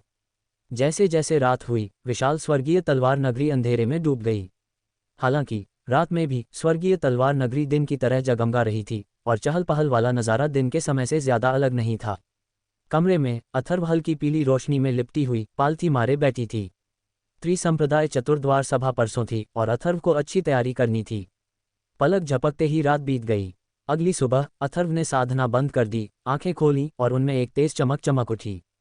इस समय अपने शरीर में प्रचुर मात्रा में सच्ची क्यूई और अपने मन में प्रचुर आध्यात्मिक ऊर्जा को महसूस करते हुए अथर्व मदद नहीं कर सका, लेकिन उत्सुकता से देखने लगा कि वह स्त्री संप्रदाय चार द्वार सभा में कितनी दूर तक जा सकता है।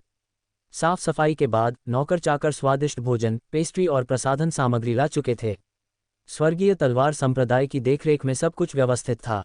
सुबह आंगन में टहलने के बाद अथर्व को दोपहर के आसपास संप्रदाय मास्टर आदित्य नारायण के कमरे में बुलाया गया। नमस्कार संप्रदाय गुरु, अथर्व ने झुककर प्रणाम किया। बैठो। युन जियाओटियन ने अथर्व को देखा और धीरे से कहा, तुम्हारी तैयारी कैसी है? वे लगभग तैयार हैं, अथर्व ने अत्यधिक विनम्र हुए बिना कहा और सीधे कमरे में बैठ गया। मुझे अभी अभी खबर मिली है कि अन्य 3 संप्रदाय और 4 द्वार भी स्वर्गीय तलवार संप्रदाय में आ गए हैं। स्त्री संप्रदाय 4 द्वार सभा में कुल 56 प्रतिभागी होंगे। हमारे 3 संप्रदायों और 4 द्वारों के 35 के अलावा अन्य सेनाओं के 21 युवा भी हैं, जिनमें प्राचीन क्षेत्र और मोयुन शहर के कुछ लोग भी शामिल हैं, आदित्य नारायण ने कहा। 56, ये सभी बहुत ही मजबूत लोग होंगे, अथर्व ने हल्के से कहा, वह भी थोड़ा भावुक होते हुए। इसे पूरे महाद्वीप का सबसे जीवंत और भव्य आयोजन माना जा सकता है। ये तो तय है, जो युवा शिष्य त्रिसंप्रदाय चतुर्द्वार सभा में भाग लेने आ सकते हैं, वे सभी प्रमुख शक्तियों की युवा पीढ़ी में सर्वोच्च प्रतिभाएं हैं। इसलिए मैं आपसे पूछना चाहता हूं कि इस बार आप कितने आश्वस्त हैं? आदित्य नारायण ने अथर्व की ओर कुछ गंभीर भाव से देखा और पूछा। ये शिष्य भी नहीं जानता। अथर्व ने अपना सिर हिलाया। सभी प्रतिभागियों की शक्ति और साधना को देखे बिना वह कोई निर्णय नहीं ले सकता था।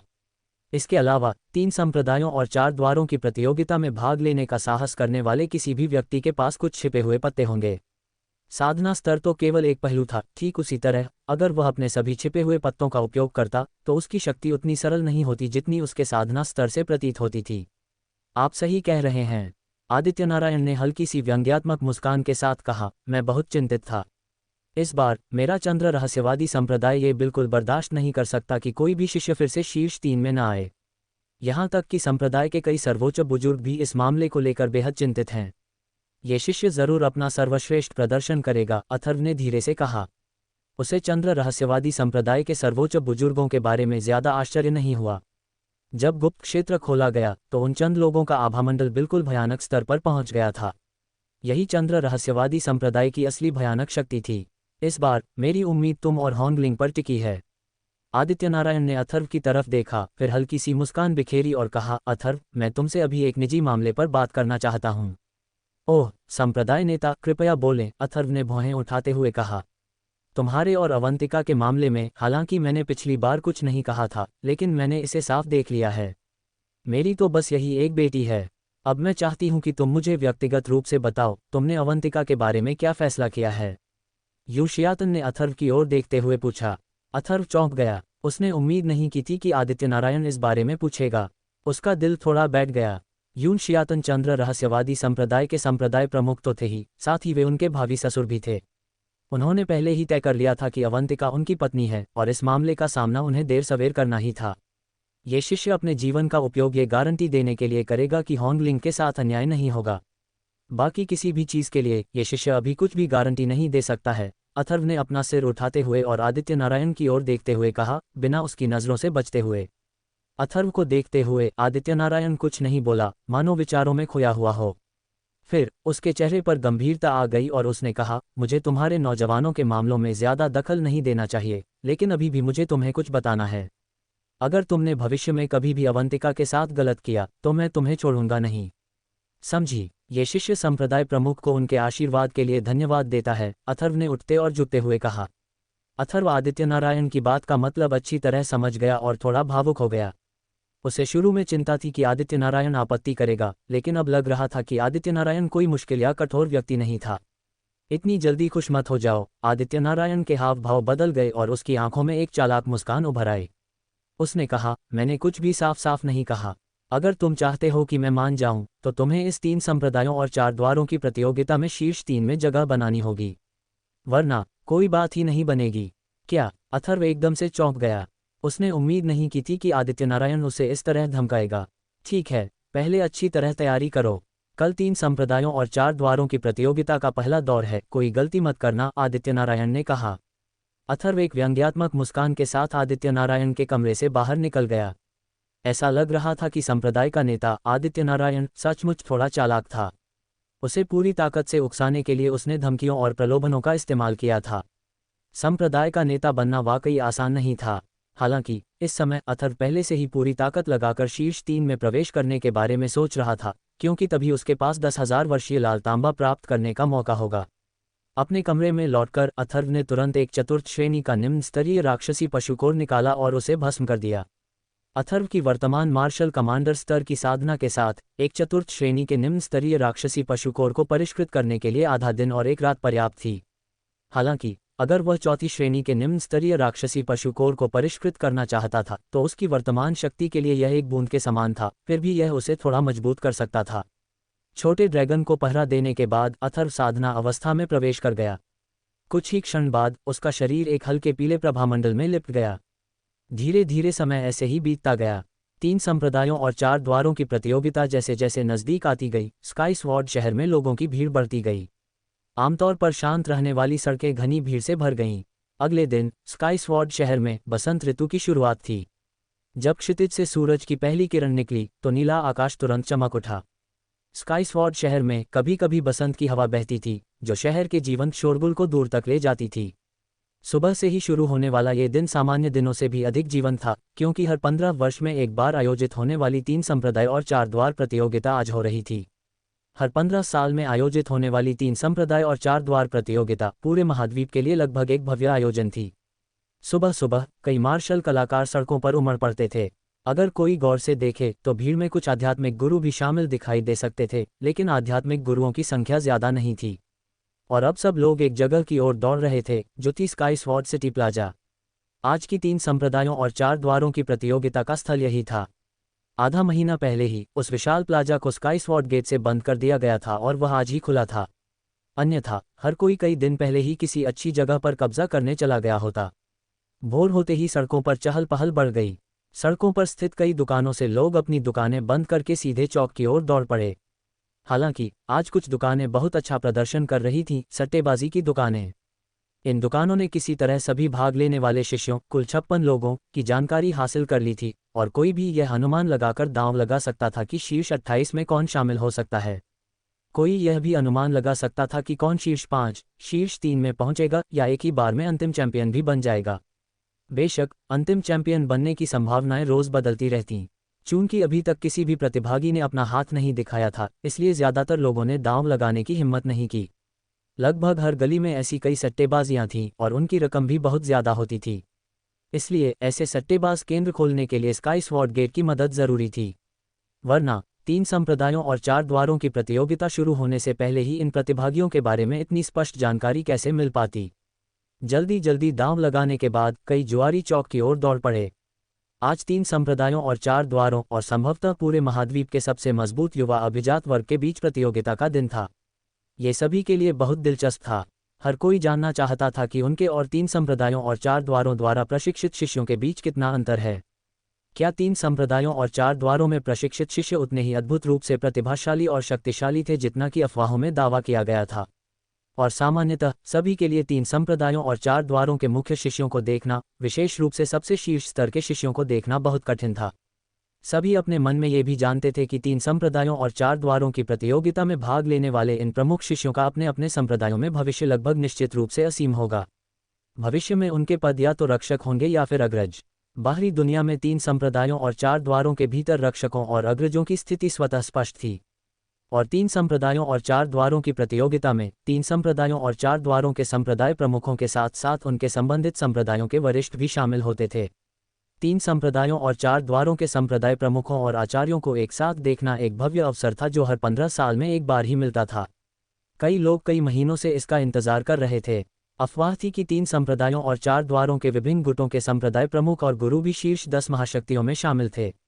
शीर्ष 10 महाशक्तियों में से 7 को एक साथ देख पाने से भी सभी उत्सुक और उत्साहित थे। जब खिड़की के बाहर से प्रकाश की पहली किरण कमरे में चमकी तो अथर्व ने अपने तांतियन और चीसागर से एक घूंट मैली हवा बाहर निकाली। आधे दिन और एक रात की साधना के बाद उसने एक और चतुर्थ श्रेणी के प्रारंभिक चरण के आंतरिक कोर को परिष्कृत कर लिया था। इस समय अथर्व को यह भी महसूस हुआ कि उसकी साधना एक प्रथम स्तर के मार्शल कमांडर के मध्य स्तर तक पहुंच गई है। हालांकि यह स्तर के लिहाज से कोई खास प्रगति नहीं लग रही थी, अथर्व महसूस कर सकता था कि उसकी शक्ति कुछ हद तक बढ़ गई है। आंखें खोलते ही उनके भीतर एक तेज चमक चमक उठी। उसने अपने शरीर में प्रचुर मात्रा में सच्ची ची और मन में आध्यात्मिक ऊर्जा का अनुभव करते हुए अपने शरीर को तान दिया। अथर्व हल्के से मुस्कुराया और बिस्तर से उठ गया। इस समय मधुरिमा और लिटिल ड्रैगन ने भी साधना बंद कर दी थी। मधुरिमा, क्या तुम 3 संप्रदायों और 4 द्वारों की प्रतियोगिता देखने जाना चाहोगी? अथर्व ने मधुरिमा से धीरे से पूछा। बेशक, मैं इसे देखना चाहता हूँ, मधुरिमा ने धीरे से कहा। बॉस, आज आपको अपना सर्वश्रेष्ठ प्रदर्शन करना होगा, लिटिल ड्रैगन ने अपना छोटा सा सिर उठाते हुए कहा। कुछ ही देर बाद मुख्य हॉल में चंद्र रहस्यवादी संप्रदाय के संरक्षक और वरिष्ठ पहले से ही मौजूद थे। जब अथर्व पहुंचे तो युनहोंगलिंग, रोहित, झाओ किन्घई, प्रभास और अन्य लोग भी हॉल में आ चुके थे। अथर्व, आज सावधान रहना, लापरवाह मत होना। अपने प्रिय शिष्य को आते देख युकियान तुरंत अथर्व के पास आया। ये शिष्य सावधान रहेगा, अथर्व ने सिर हिलाया। अथर्व, आज का पहला राउंड, हमारी प्रतियोगिता भी शुरू हो गई है, क्यू दाओजुए ने हल्की मुस्कान के साथ कहा। ठीक है, मैं इंतजार करूंगा, अथर्व ने धीरे से कहा। युशियातियान की आवाज़ हॉल के बाहर से आई। जैसे ही उसकी आवाज़ धीमी हुई, उसकी आकृति मुख्य हॉल के अंदर पहुंच चुकी थी। क्या भाग लेने वाले 5 शिष्य तैयार हैं? ये शिष्य तैयार है, 5ओं ने जवाब में सिर हिलाया। तो फिर चलें, कोई हमें बाहर से लेने आया है, आदित्य नारायण ने धीरे से कहा। समूह मुख्य हॉल से बाहर निकला। ऊपर आकाश में एक विशालकाय उड़ता हुआ राक्षसी जानवर दिखाई दिया। इस उड़ते हुए राक्षसी जानवर का शरीर 200 मीटर से भी ज्यादा लंबा, चील के आकार का था और उसकी आभा चौथी कक्षा के स्तर तक पहुंच चुकी थी। एक भूरे वस्त्रधारी वृद्ध व्यक्ति सबसे पहले उड़ते हुए राक्षसी पशु की पीठ से नीचे उतरा। वह हल्के से नीचे तैरता हुआ आया और अपने वस्त्र का एक कोना भी हिलाए बिना ही जमीन पर उतर गया। एक मार्शल किंग विशेषज्ञ। इस व्यक्ति की आभा को महसूस करके अथर्व आसानी से बता सकता था कि इस व्यक्ति की साधना मार्शल किंग के स्तर तक पहुंच गई है। उसकी आभा एल्डजी और एल्डर सॉन्ग से कमतर नहीं थी। नमस्कार, संप्रदाय नेता यून और सभी बुजुर्गों। भूरे वस्त्रधारी बूढ़े व्यक्ति ने आदित्य नारायण के सामने झुककर प्रणाम किया। बड़े शिव बहुत विनम्र हैं, आदित्य नारायण ने अपने हाथ एक साथ जोड़े और एक हल्का सा झुकाव दिया। एल्डशी, बहुत समय हो गया मिलते हुए, आपकी साधना और भी अधिक परिष्कृत हो गई है, एल्डर सॉन्ग ने हल्की मुस्कान के साथ कहा। बुजुर्ग सॉन्ग के कौशल शायद और भी निखर गए हैं, है ना? धूसर वस्त्रधारी बुजुर्ग मुस्कुराए, फिर बोले, संप्रदाय गुरु यून, संप्रदाय गुरु पहले से ही चौक में इंतजार कर रहे हैं। कृपया मेरे साथ आइए, मैं आप सभी का मार्गदर्शन करूंगा। कृपया, यून जियाओटियन ने धीरे से कहा। एल्डरशी की असली क्यूई उनके चारों ओर चमक उठी। आसपास के क्षेत्र में स्थानिक तरंगे बस थोड़ी सी हिली और उनका आकार तुरंत उस विशाल उड़ते हुए राक्षसी जानवर की पीठ पर प्रकट हो गया।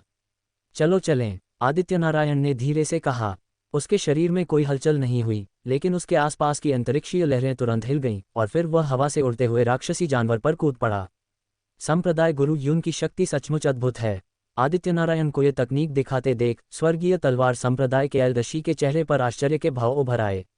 उन्हें स्वाभाविक रूप से इसमें शामिल कठिनाई का अंदाजा था। बड़े शे, आप मेरी चापलूसी कर रहे हैं, आदित्य नारायण ने हल्की हंसी के साथ कहा। हुश हुश। इस समय चंद्र रहस्यवादी संप्रदाय के लोगों ने भी अपनी अपनी तकनीकें अपनाई, हल्की छलांग लगाकर और उड़ते हुए राक्षसी जानवर पर शान से उतरते हुए। स्वर्गीय तलवार संप्रदाय में उन्हें स्वाभाविक रूप से अच्छा प्रदर्शन करना था और चंद्र रहस्यवादी संप्रदाय के सामने अपनी प्रतिष्ठा नहीं गंवानी थी। सब लोग चलो, एल्डरशी ने धीरे से कहा, फिर उड़ते हुए राक्षसी जानवर को आगे बढ़ने का आदेश दिया। उड़ते हुए राक्षसी जानवर ने अपने पंख फड़फड़ाए और उड़ान भरी, लेकिन ज्यादा ऊंचा नहीं उड़ा।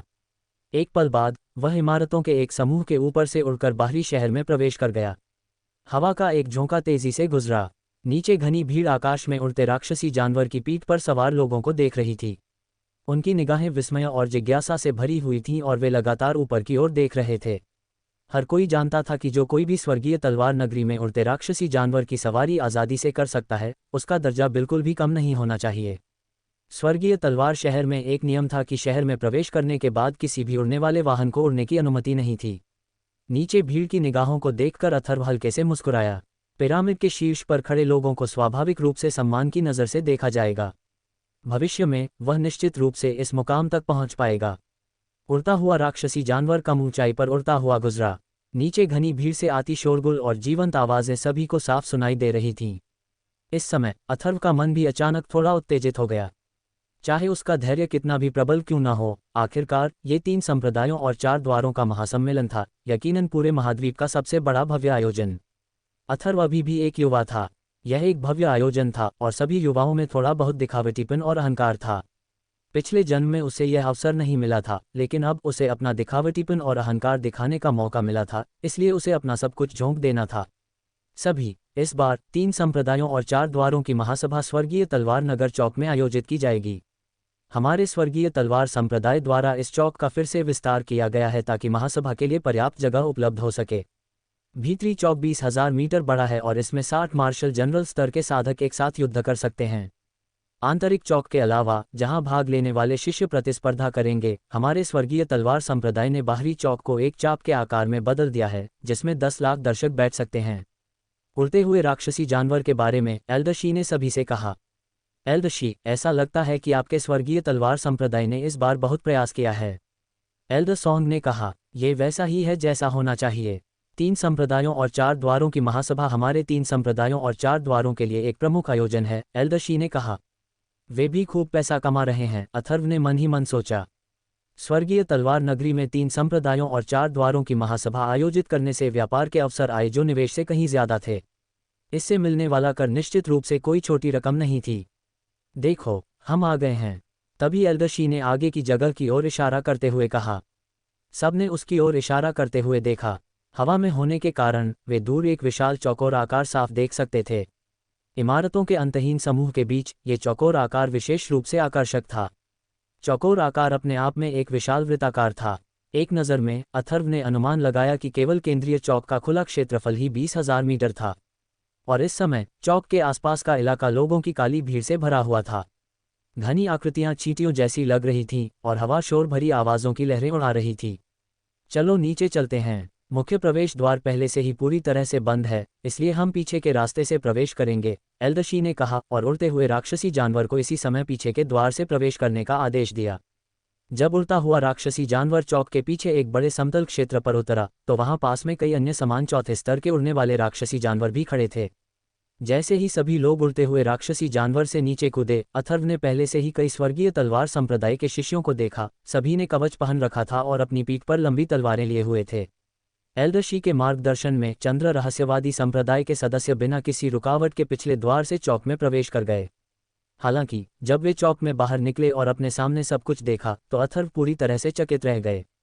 अथर्व की याद में जिस निकास द्वार से वह अब बाहर निकल रहा था, वह उस चौक जैसा था जहां उसके पिछले जन्म में विश्व कप फुटबॉल नाइट आयोजित हुई थी। उसके सामने एक विशाल चौक था। ये चौक समतल और चिकना था और बेतुका रूप से विशाल था। जमीन को ढंके हुए फ्लैगस्टोन बेहद कठोर चट्टान से बने थे। एक साधारण मार्शल सोल लोक साधक के लिए भी उन्हें चकनाचूर करना शायद आसान नहीं होता। और इस समय आसपास का क्षेत्र घनी आकृतियों से भरा हुआ था। ये चौक भी एक फुटबॉल स्टेडियम जैसा था, जो नीचे से ऊपर तक और बहुत दूर तक फैला हुआ था। अथर्व ने आसपास के लोगों की संख्या का प्रारंभिक अनुमान लगाया था कि लाखों आकृतियां थीं, घनी, एक के बाद एक घेरे में। एल्डशी ने अभी अभी कहा था कि चौक के आसपास का क्षेत्र 10 लाख लोगों को समायोजित कर सकता है। और पहली पंक्ति में अथर्व ने काफ़ी कुर्सियां देखीं। वे शायद कुछ खास मेहमानों और अलग अलग सत्ताओं वाले लोगों के लिए थीं। चौक पर अपनी नज़र गड़ाए अथर्व ने बीच वाले हिस्से का जायजा लिया। वह 28 चौकों में बटा हुआ था, जिन पर 1 से 28 तक की संख्याएं अंकित थीं। यह शायद आगामी प्रतियोगिताओं में भाग लेने वालों की संख्या को ध्यान में रखकर बनाया गया था। और चारों ओर अथर्व ने स्वर्गीय तलवार संप्रदाय के शिष्यों के दल भी देखे जो फिर से कवच पहने हुए थे। उनकी संख्या शायद 2 से 3 हजार थी। उनमें से प्रत्येक का एक शक्तिशाली आभामंडल था और वह चौक में व्यवस्था बनाए हुए था। इतने सारे लोगों के साथ अराजकता पैदा होना स्वाभाविक था। ये स्पष्ट था कि स्वर्गीय तलवार संप्रदाय आज लापरवाही बरतने की हिम्मत नहीं कर सकता था। अगर सभा के दौरान कुछ हुआ तो स्वर्गीय तलवार संप्रदाय की प्रतिष्ठा को गहरा धक्का लगेगा। संप्रदाय गुरु ह्यून, कृपया मेरे पीछे आइए। अन्य संप्रदायों के लोग शायद पहले ही आ चुके हैं। हमारे स्वर्गीय तलवार संप्रदाय गुरु भी कुछ देर से वहां इंतजार कर रहे हैं, एल्डशी ने आदित्य नारायण से कहा। ठीक है, आदित्य नारायण ने हल्के से जवाब दिया। फिर एल्डशी के मार्गदर्शन में सभी लोग गलियारे के किनारे किनारे सीढ़ियां चढ़ गए। सीढ़ियां छोटी नहीं थीं, उनमें 100 से ज्यादा सीढ़ियां थीं जिनकी ऊंचाई 20 से 30 मीटर तक थी। सबके सामने लगभग 300 मीटर चौड़ा एक चौकोर मैदान दिखाई दिया। नीचे 4 विशाल पत्थर के खंभे उस पर टिके हुए थे। उस पर पहले से ही 300-400 कुर्सियां थीं जिन पर 200-300 लोग बैठे थे। सबको ऊपर आते देख उनकी निगाहें तुरंत उन पर टिक गईं। हाँ, संप्रदाय गुरु ह्यून ने अपनी उपस्थिति से हमें गौरवान्वित किया है। पिछले कुछ दिनों से मैं इतना व्यस्त रहा हूं कि मुझे चक्कर आ रहे हैं। आपका अभिवादन करने न आ पाने के लिए कृपया मुझे क्षमा करें। एक जोरदार हंसी गूंजी। ये शब्द निकलते ही चंद्र रहस्यवादी संप्रदाय के सदस्यों के सामने एक नीली आकृति आ पहुंची। कितनी शक्तिशाली आभा है। अथर्व को अचानक एक अदृश्य दबाव महसूस हुआ, लेकिन वह तेजी से गायब हो गया और आभा पूरी तरह से सिमट गई। ऐसा लग रहा था जैसे कोई उनकी ताकत परख रहा हो। जो व्यक्ति आया था उसे गौर से देखने पर पता चला कि उसके लंबे नीले बाल पीछे बंधे हुए थे, माथा ऊंचा था, बड़ी बड़ी आंखें थीं, ब्लेड जैसी भौहें थीं और आंखें सितारों जैसी थीं, और उसने नीले रंग का वस्त्र पहना हुआ था जिससे एक असाधारण आभा फैल रही थी। उसकी उम्र लगभग 40 साल थी। उसकी पीठ पर एक सुनहरी चौड़ी तलवार लटक रही थी। संप्रदाय गुरु गो, आप बहुत दयालु हैं। आप स्वाभाविक रूप से हाल ही में कड़ी मेहनत कर रहे हैं। क्या हम आज नहीं मिले? यून आदित्य नारायण थोड़ा मुस्कुराया। संप्रदाय गुरु गो, संतोषवर। अथर्व ने तुरंत उस व्यक्ति की पहचान का अंदाजा लगा लिया। निस्संदेह ये व्यक्ति 10 महान विशेषज्ञों में से एक, स्वर्गीय तलवार संप्रदाय गुरु संतोषवर ही होगा। संप्रदाय गुरु ह्यून, कृपया अंदर आइए। बाकी संप्रदाय गुरु और नेता भी लगभग यही हैं। संतोषवर ने हाथ से इशारा किया। इस समय सामने वाले लोग पहले ही खड़े हो चुके थे। संप्रदाय गुरु ह्यून, आप देर से आए हैं। बैंगनी रंग का लंबा गाउन पहने एक बड़े आदमी ने आगे बढ़कर आदित्य नारायण के पीछे खड़े लोगों पर अपनी नज़र घुमाते हुए कहा। संप्रदाय गुरु ह्यून, बहुत समय हो गया मिलते हुए। लगता है इस बार चंद्र रहस्यवादी संप्रदाय के शिष्य काफ़ी मजबूत हैं। एल्डर यान की ताकत में काफ़ी सुधार हुआ है। बधाई, मुझे उम्मीद नहीं थी कि एल्डर यू भी आएंगे। ऐसा होना दुर्लभ है। अभिवादन की लहरें उठीं और बुजुर्ग, आदित्य नारायण और अन्य लोग बहुत से लोगों से घिरे हुए थे। विनम्र अभिवादन का आदान प्रदान हुआ, मानो सभी एक दूसरे को पहले से जानते हों। अथर्व की नज़रें लगातार उन शक्तिशाली साधकों पर घूम रही थीं। उनकी बातचीत से अथर्व आसानी से उनकी पहचान का अंदाज़ा लगा सकता था। इस समय स्वर्गीय तलवार संप्रदाय के गुरु संतोषवर के अलावा मायावी आत्मा संप्रदाय के गुरु रेनचांद किंग भी मौजूद थे, जिन्होंने बैंगनी रंग का लंबा गाउन पहना हुआ था। छोटे काले बाल, दुबला पतला शरीर और गहरी आंखें थीं। उनका आभामंडल पूरी तरह से संयमित था, फिर भी वे अदृश्य रूप से पूर्ण दमन का एहसास दे रहे थे। गुर्जा संप्रदाय के गुरु वेई बांग्यान भी उनमें से एक थे। उनके छोटे भूरे बाल और कुछ सफ़ेद भौहें थीं। उनका शरीर थोड़ा भरा हुआ था और सफ़ेद और हरे रंग के लंबे गाउन के नीचे उनका पेट काफ़ी उभरा हुआ लग रहा था। हालांकि उनका आभामंडल आदित्य नारायण से किसी भी तरह कम नहीं था और उनकी आंखों का भाव चौंकाने वाला था। जुवानशान संप्रदाय के गुरु जूहोंगोर्जा ने एक लंबा काला चोगा पहना हुआ था। वह 40 साल के थे और उनके छोटे काले बालों में कुछ सफ़ेद बाल थे। उनका शरीर दुबला पतला था और उनकी आभा दमदार थी। जब अथर्व ने पृथ्वी आत्मा संप्रदाय के गुरु को देखा तो वह थोड़ा हैरान हुआ। पृथ्वी आत्मा संप्रदाय के गुरु एक खूबसूरत महिला थीं, जिनकी उम्र 40 साल से भी कम लग रही थी। इस खूबसूरत महिला की भौहें टेढ़ी थीं और वह बेहद खूबसूरत थी, लगभग 35 या 36 साल की। शायद वह अच्छी तरह से तैयार थीं, क्योंकि उनकी असली उम्र का पता नहीं चल रहा था। फिर भी वह बेहद आकर्षक और अतुलनीय रूप से आकर्षक लग रही थीं। जहां तक अथर्व को पता था, पृथ्वी आत्मा संप्रदाय की गुरु का नाम ओयांग जुवानेंग था। इस समय उसकी आभा से वह भी अन्य संप्रदाय गुरुओं से कमतर नहीं थी। इन पूर्ण शक्तियों को देखकर अथर्व ने अपने दिल में गहरा प्रभाव महसूस किया। भीड़ के पीछे विभिन्न संप्रदायों के कई बुजुर्ग भी थे। उनकी आभा नियंत्रित थी, लेकिन इस समय इस छोटे से स्थान के भीतर इतने सारे शक्तिशाली केंद्र थे कि पूरा स्थान अदृश्य रूप से दबा हुआ महसूस हो रहा था। यहाँ कई शक्तिशाली लोग हैं, कई मार्शल राजा और आत्मा राजा भी हैं। 9 पूंछ वाली राक्षसी लोमड़ी मधुरिमा की आवाज़ अथर्व के कानों तक पहुंची। आत्मा राजा। अथर्व की नज़र इधर उधर घूमी, फिर पृथ्वी आत्मा संप्रदाय के सदस्यों में से एक बूढ़े जैसे दिखने वाले व्यक्ति पर पड़ी। उसने एक मोटे लिनन का वस्त्र पहना हुआ था और उसके आसपास कोई आभा विक्षेप नहीं था। हालांकि एक पल उसे घूरने के बाद अथर्व को उसका रूप याद नहीं आ रहा था। अपनी भावना के आधार पर अथर्व ने अनुमान लगाया कि यह व्यक्ति आत्मा राजा स्तर का एक शक्तिशाली व्यक्ति होना चाहिए। चूंकि सभी ने एक दूसरे को बधाई दी, अथर्व और अन्य लोग स्वाभाविक रूप से इसमें भाग लेने के योग्य नहीं थे। बधाई देने वाले सभी लोग विभिन्न पक्षों के प्रमुख व्यक्ति थे। युवा शिष्यों के रूप में उनका मार्ग अभी भी लंबा था। उसकी नज़र इधर उधर घूमी और अथर्व की नज़र तुरंत उन युवक युवतियों पर पड़ी जो सामने कई समूहों में खड़े थे। कुल 5 समूह थे, हर एक में 6 या 7 युवक युवतियां थीं। उनमें से हर एक या तो गरिमा में आचरण वाला, असाधारण और सुंदर था, या फिर अपने सुडौल शरीर और आकर्षक शरीर के साथ सुंदर और सुडौल था। स्वाभाविक रूप से बहुत कम लोगों की साधना शक्ति अथर्व की जांच से बच पाए। बिना किसी अपवाद के वे सभी मार्शल जनरल स्तर की साधना पर थे, और ऐसा प्रतीत होता था कि कई लोग आत्मा जनरल स्तर पर भी थे।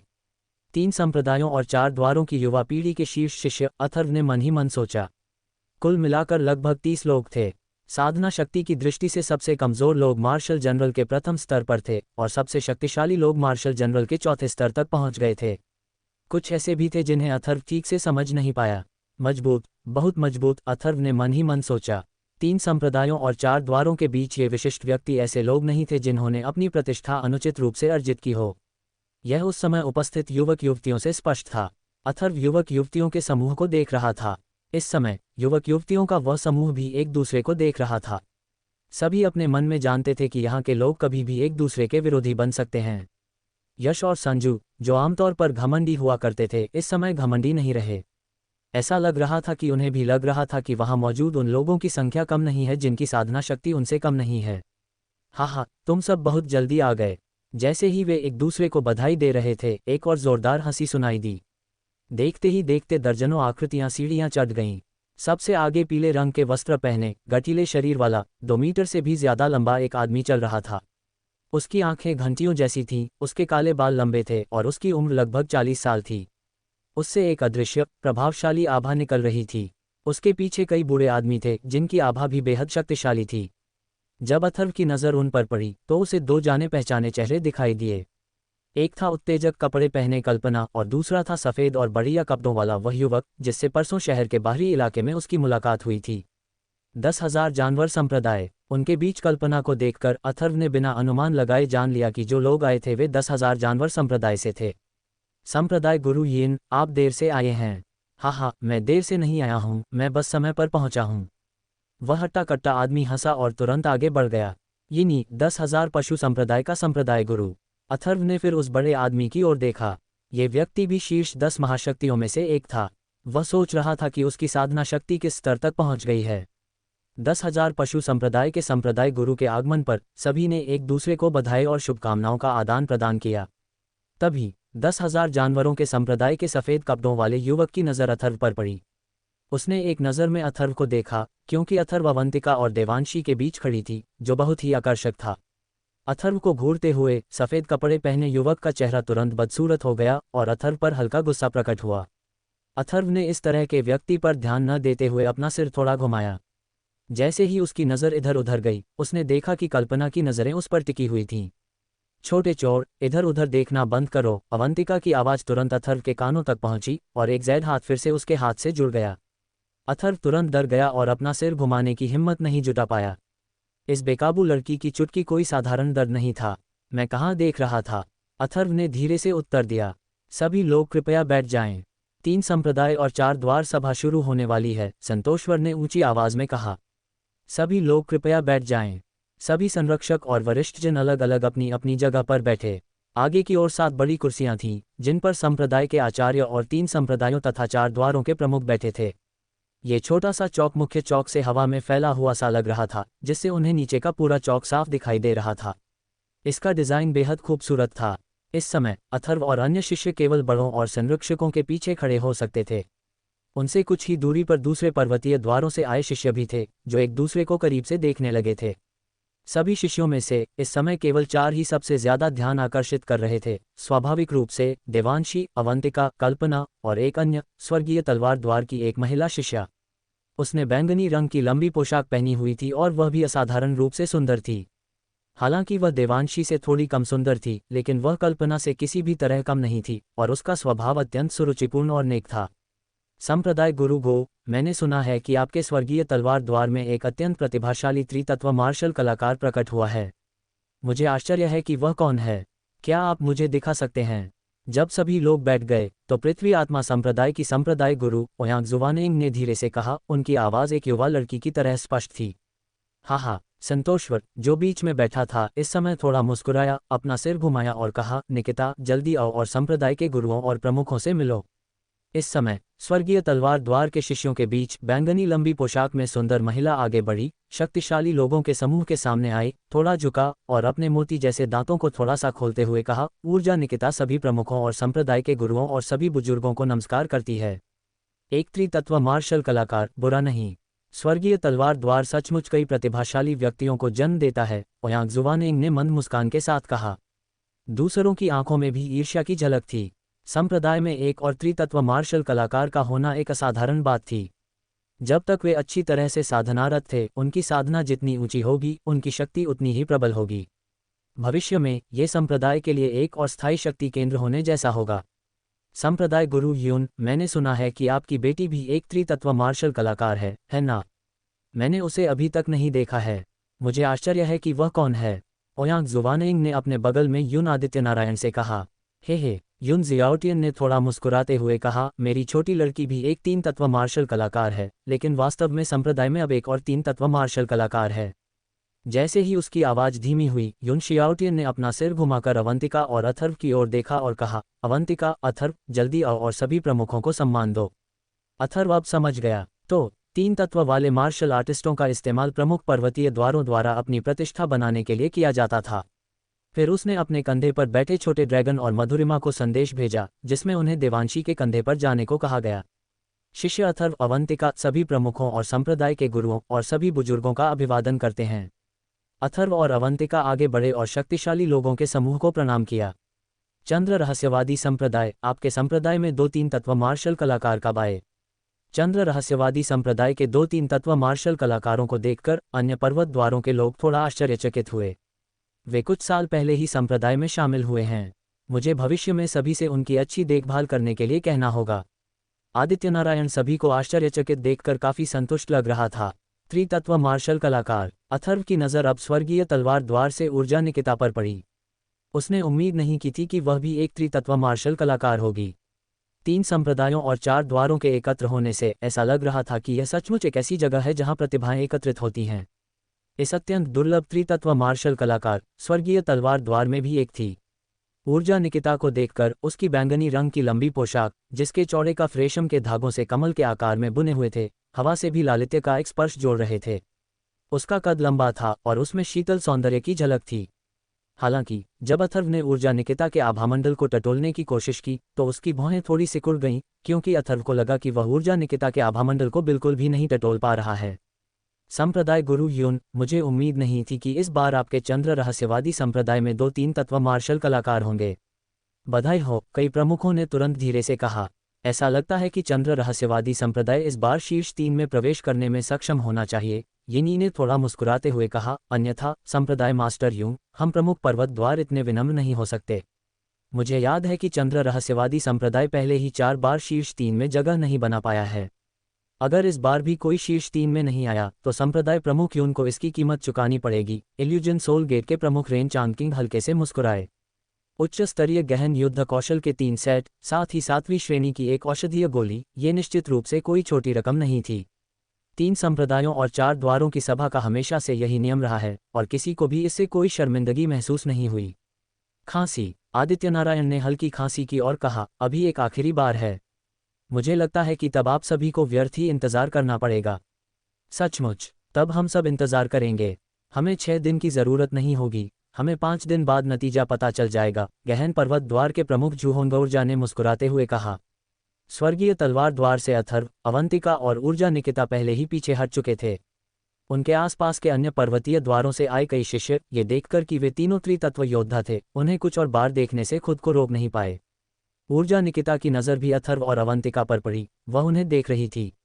इस छोटे से चौक पर खड़े होकर अथर्व ने नीचे विशाल और कुछ हद तक भयावह चौक को देखा। इस समय जैसे जैसे समय बीतता गया, चारों ओर से और भी ज्यादा लोग उसे देख रहे थे। घनी भीड़ पहले ही एक विशाल समूह बन चुकी थी और लोगों की इतनी बड़ी संख्या अथर्व को चकित कर रही थी। अपने पिछले जन्म में वह ऐसा दृश्य कैसे देख सकता था? ये शुरू होने वाला है ना? अथर्व को इस समय अपने दिल में थोड़ा उत्साह महसूस हुआ। अथर्व, बाद में लापरवाही मत करना, तुम्हें सावधान रहना होगा और अच्छा परिणाम प्राप्त करना होगा। जब तीसरी चाची को पता चलेगा तो वह भी बहुत खुश होंगी, देवांशी ने अथर्व के कान में कहा। हाँ, अथर्व ने हल्के से सिर हिलाया। अपने आसपास मौजूद विभिन्न प्रमुख संप्रदायों के शिष्यों को देखकर अथर्व की लापरवाही बरतने की हिम्मत नहीं हुई। ये सभी युवा पीढ़ी के मजबूत लोग थे। कुछ ही क्षणों के बाद 3 संप्रदायों और 4 द्वारों की महासभा अंततः लाखों लोगों की उपस्थिति में शुरू हुई। बस चौक के ऊपर कहीं से एक घंटी की तेज भिनभिनाहट की आवाज आई। आसपास का शोर तुरंत थम गया और सन्नाटा छा गया। घंटी की आवाज सुनकर स्वर्गीय तलवार संप्रदाय के संतोषवर धीरे से उठे, उनकी आंखें तेज थीं और वे नीचे आसपास के वातावरण को देख रहे थे। इस समय पूरे चौक पर, चाहे पास हो या दूर, सभी की नज़रें चौक के भीतर फैले छोटे से मंच पर टिकी थीं। इस छोटे से मंच पर लोगों को देखकर हर किसी की आंखें श्रद्धा और उत्साह से भरी हुई थीं। मंच पर बैठे सभी लोग शक्तिशाली व्यक्ति थे, ऐसे लक्ष्य जिन तक पहुंचने की हर कोई आकांक्षा रखता था। सब लोग। संतोषवर ने आसपास के माहौल को देखा और धीरे से बोला। उसकी आवाज़ तेज नहीं थी, बल्कि ध्वनि तरंगों में बदल रही थी जो अंतरिक्ष में गूंज रही थी। 3 संप्रदायों और 4 द्वारों की महासभा, जो हर 15 साल में एक बार होती है, एक बार फिर शुरू हो गई है। इस बार यह मेरे स्वर्गीय तलवार शहर में है। अब मैं घोषणा करता हूं कि 3 संप्रदायों और 4 द्वारों की महासभा आधिकारिक रूप से शुरू हो रही है। बूम! संपूर्ण स्थान में तुरंत ही उत्साहपूर्ण जयकारे गूंज उठे तथा ध्वनि की लहरें उठने लगीं। भीड़ का उत्साह देखकर संतोषवर हल्के से मुस्कुराया। एक क्षण बाद उसने कहा, जो शिष्य आज प्रतियोगिता के पहले दौर की शुरुआत के लिए तैयार हैं, वे नीचे आ जाएं। कोई आपके लिए अपने अपने प्रतिद्वंदियों को ढूंढने का इंतजाम करेगा। सभी को अपना सर्वश्रेष्ठ देना चाहिए। देखना है आपकी युवा पीढ़ी की ताकत कितनी ऊंचाई तक पहुंच पाती है। हुश हुश! जैसे ही संतोषवर की आवाज़ गूंजी, स्वर्गीय तलवार संप्रदाय के 7 युवक युवतियों में से ऊर्जा निकिता और 4 युवक सबसे पहले नीचे कूद पड़े। उनकी सच्ची ची उनके पैरों के नीचे से फूट पड़ी। उन्होंने जमीन पर थपथपाया और उनके शरीर हवा में उड़ते पत्तों की तरह ऊपर से नीचे उतर आए।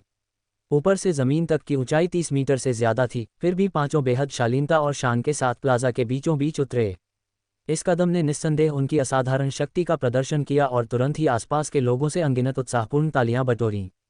हुश हुश! इसके तुरंत बाद दूसरे संप्रदायों के शिष्यों ने भी अपने अपने बुजुर्गों के संकेत पर अपनी सच्ची ची से जमीन पर हल्के से थपथपाया, नीचे छलांग लगाए और तरह तरह की हरकतें करते हुए अंदर उतरे, लेकिन सभी बेहद सुंदर और फुर्तीले थे। उनमें अपनी आंख के कोने से अथर्व ने 10,000 पशु संप्रदाय के कल्पना और सफेद वस्त्रधारी युवक को भी देखा। अथर्व, तुम, अवंतिका और रोहित, सभी ने तैरते हुए प्रकाश और छाया की साधना की है। अच्छा प्रदर्शन करो और मेरे चंद्र रहस्यवादी संप्रदाय का नाम मत खोना। तभी क्लाउड शियातन की आवाज़ अथर्व के कानों तक पहुंची। छोटे चोर, चलो नीचे चलते हैं। यूं अवंतिका ने बोलना समाप्त किया और इसी समय झाओकिंघई, प्रभास, रोहित और अन्य लोग भी तैयार हो गए। लाखों लोगों की निगाहों के सामने 5 आकृतियां नीचे कूद पड़ीं और हवा में ही जैसे ही प्रभास और यश के शरीर नीचे उतरे, अथर्व, अवंतिका और रोहित ने उनके पैरों के नीचे से 2 दृश्यमान ट्रुक्यूई भंवर छोड़े। भंवर घूम गए और उनकी शक्ति की मदद से तीनों के शरीर कुछ देर के लिए गिरना बंद हो गए, बल्कि क्षैतिज रूप से ऐसे घूमने लगे जैसे वे मार्शल कमांडर स्तर के विशेषज्ञ हवा में खड़े हों।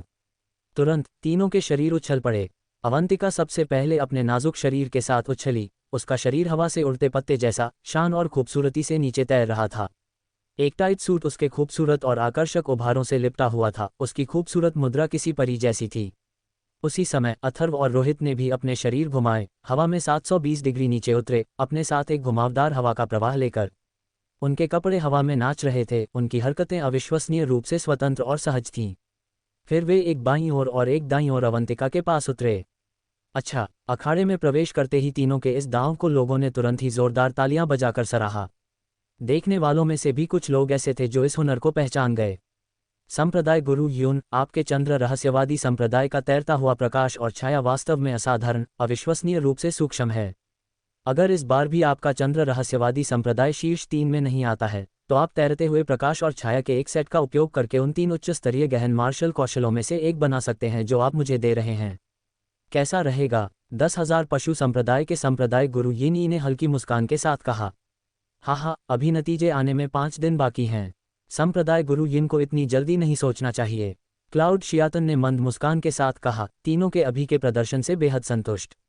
तीनों के लिए इस हद तक तैरते प्रकाश और छाया की साधना करना बिल्कुल भी आसान नहीं था। इसकी बात करें तो चंद्र रहस्यवादी संप्रदाय की तैरती हुई रोशनी और छाया वाकई बेहतरीन है। इन तीनों शिष्यों ने भी इसे एक खास स्तर तक निखारा है। सटीक सच्ची क्यूई और स्थानिक नियंत्रण। इस साल चंद्र रहस्यवादी संप्रदाय के इन शिष्यों की प्रतिभा वाकई बहुत मजबूत है। पृथ्वी आत्मा संप्रदाय के संप्रदाय गुरु ओयांग जुवानेंग ने कहा। बुजुर्गों और रक्षकों के एक समूह के पीछे देवांशी ने हरे वस्त्र पहने उस व्यक्ति को देखा जिसने अभी अभी नीचे अपना कौशल दिखाया था। उसके खूबसूरत चेहरे पर एक हल्की सी मुस्कान आ गई। ये युवक अब शास्त्री परिवार का वो डरपोक लड़का नहीं रहा जिसे उसके संरक्षण की जरूरत थी। अब वह उसका आश्रय बन गया था। चौक पर उसी क्षण एक गलियारे से 21 आकृतियां उछल पड़ीं। शक्तिशाली ऊर्जा की लहरें उतरी और ये 21 मार्शल जनरल स्तर के शिष्य थे। अथर्व की नज़र इन 21 लोगों पर पड़ी। उसकी जानकारी के अनुसार ये 21 लोग दूसरी ताकतों के असाधारण युवा प्रतिभाशाली लोग थे। 3 संप्रदायों और 4 द्वारों की महासभा का नियम था कि जो कोई भी निम्न स्तरीय गहन युद्ध कौशल का एक ग्रंथ प्रस्तुत कर सके वह सभा में भाग ले सकता था। इन 21 लोगों में कुछ महिलाएं भी थीं जो चुस्त कपड़े पहने हुए थीं और उनका फिगर काफ़ी हॉट था और उनकी उम्र 24 या 25 या 22 या 23 के आसपास थी। अथर्व ने इन लोगों पर नज़र डाली और किसी को नहीं पहचाना, इसलिए उसने और ध्यान नहीं दिया। फुश, वहां मौजूद 56 लोगों के पास 3 आकृतियां उतरीं। वे सभी स्वर्गीय तलवार संप्रदाय के विशेषज्ञ थे। मार्शल कमांडर स्तर का एक बुजुर्ग, छोटे काले बालों वाला और लाल चोगा पहने हुए। 2 रक्षक वेश में थे और उनकी साधना भी मार्शल कमांडर के पद तक पहुंच गई थी। वे दोनों मार्शल कमांडर के प्रथम या द्वितीय स्तर पर होने चाहिए। तीनों में से बाईं ओर स्वर्गीय तलवार संप्रदाय का रक्षक एक आधा मीटर आकार का जेड बॉक्स पकड़े हुए था जिसके ऊपर मुट्ठी के आकार का एक छेद था। सभा में भाग लेने वाले शिष्यों, ध्यान से सुनो। सभा की प्रतियोगिता के दौरान तुम अपनी पूरी शक्ति लगा सकते हो, लेकिन जानबूझकर हत्या नहीं करनी चाहिए। जानबूझकर हत्या करने वालों को सभा द्वारा मृत्युदंड दिया जाएगा।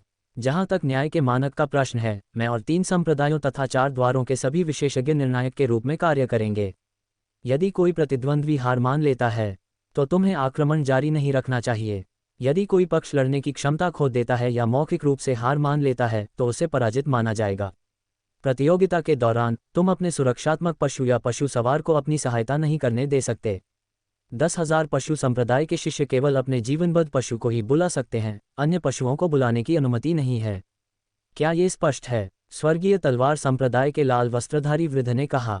ठीक है, 56 लोगों ने एक स्वर में उत्तर दिया।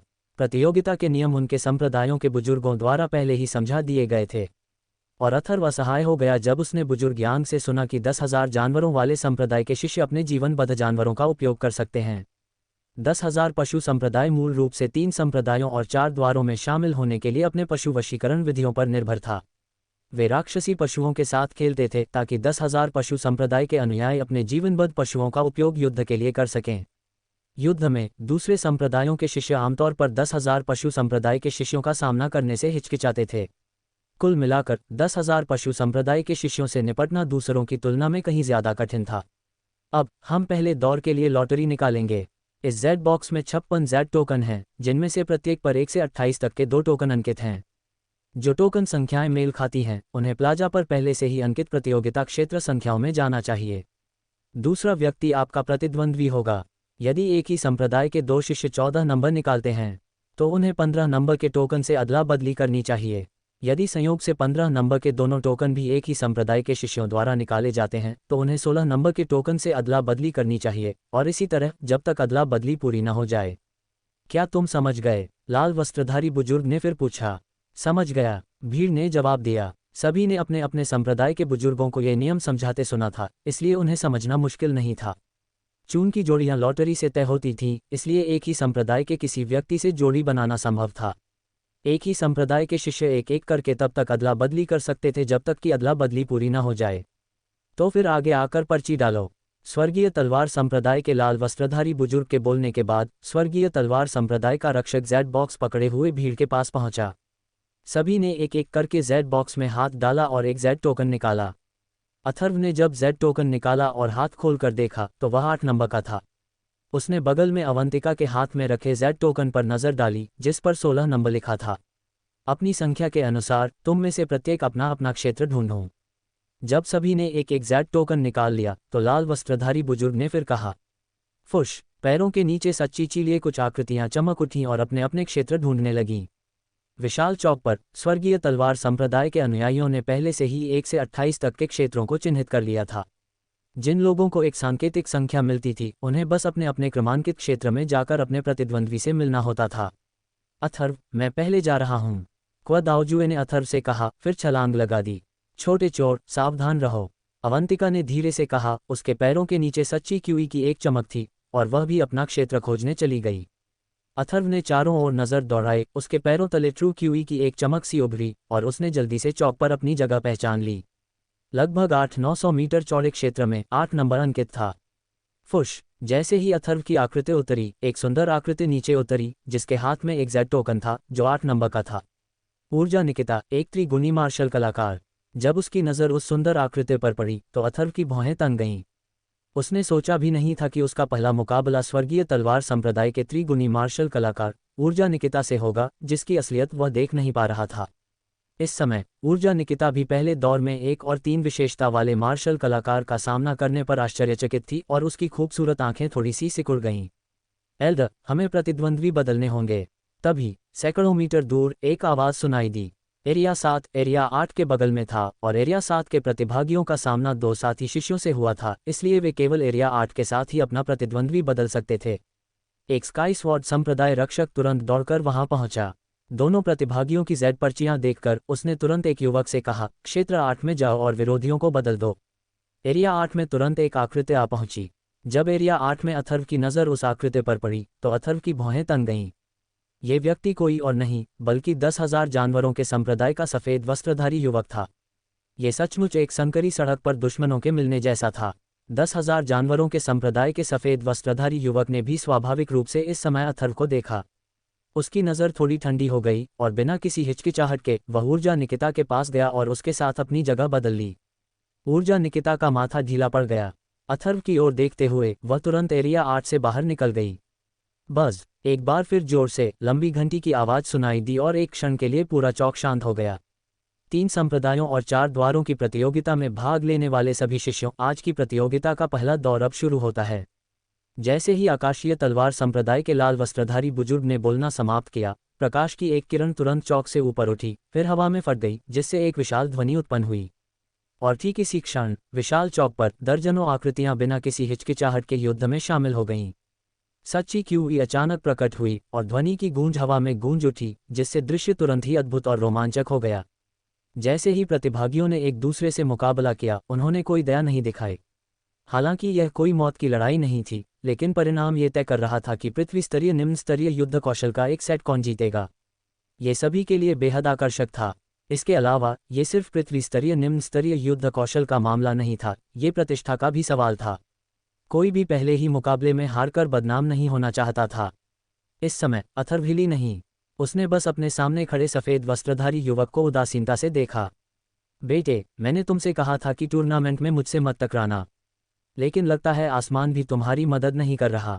आज मैं तुम्हें बता दूंगा कि मैं कितना ताकतवर हूँ। सफ़ेद वस्त्र पहने उस युवक ने अथर्व को घूरते हुए ठंडी मुस्कान के साथ कहा। शायद स्वर्ग तुम्हारी मदद नहीं कर रहा है। अथर्व मंद मंद मुस्कुराया। उसकी नज़र सफ़ेद वस्त्रधारी युवक की कमर पर एक थैली पर पड़ी जो एक स्थानिक थैली जैसी लग रही थी। उसका माथा ठनका। अथर्व जानता था कि वह 10,000 जानवरों के संप्रदाय का 10,000 जानवरों का थैला था। 10,000 जानवरों के संप्रदाय के प्रत्येक प्रत्यक्ष अनुयायी के पास एक जन्मजात राक्षसी जानवर होता था। सफ़ेद वस्त्रधारी युवक की सबसे शक्तिशाली क्षमता अपने जन्मजात राक्षसी जानवर को बुलाना होनी चाहिए। पिछली बार मैंने तुम्हें बढ़त दिला दी थी। क्या तुम्हें लगता है कि तुम्हारी ताकत मुझे हराने के लिए काफ़ी है? सफ़ेद वस्त्र पहने युवक की आवाज़ धीमी होते ही उसकी सच्ची क्यूई उमड़ पड़ी और उसके भीतर से एक शक्तिशाली आभा फूट पड़ी। उसका पूरा शरीर तुरंत एक झुलसती हुई आभा में लिपट गया, जिसमें आग की लपटें मिली हुई लग रही थीं। सफ़ेद वस्त्रधारी युवक के मन में हमेशा यह विश्वास था कि परसों वह एक चाल से हार गया था, क्योंकि वह ध्यान नहीं दे रहा था और लापरवाह था, जिससे उसके प्रतिद्वंद्वी को अवसर का फ़ायदा उठाने का मौका मिल गया।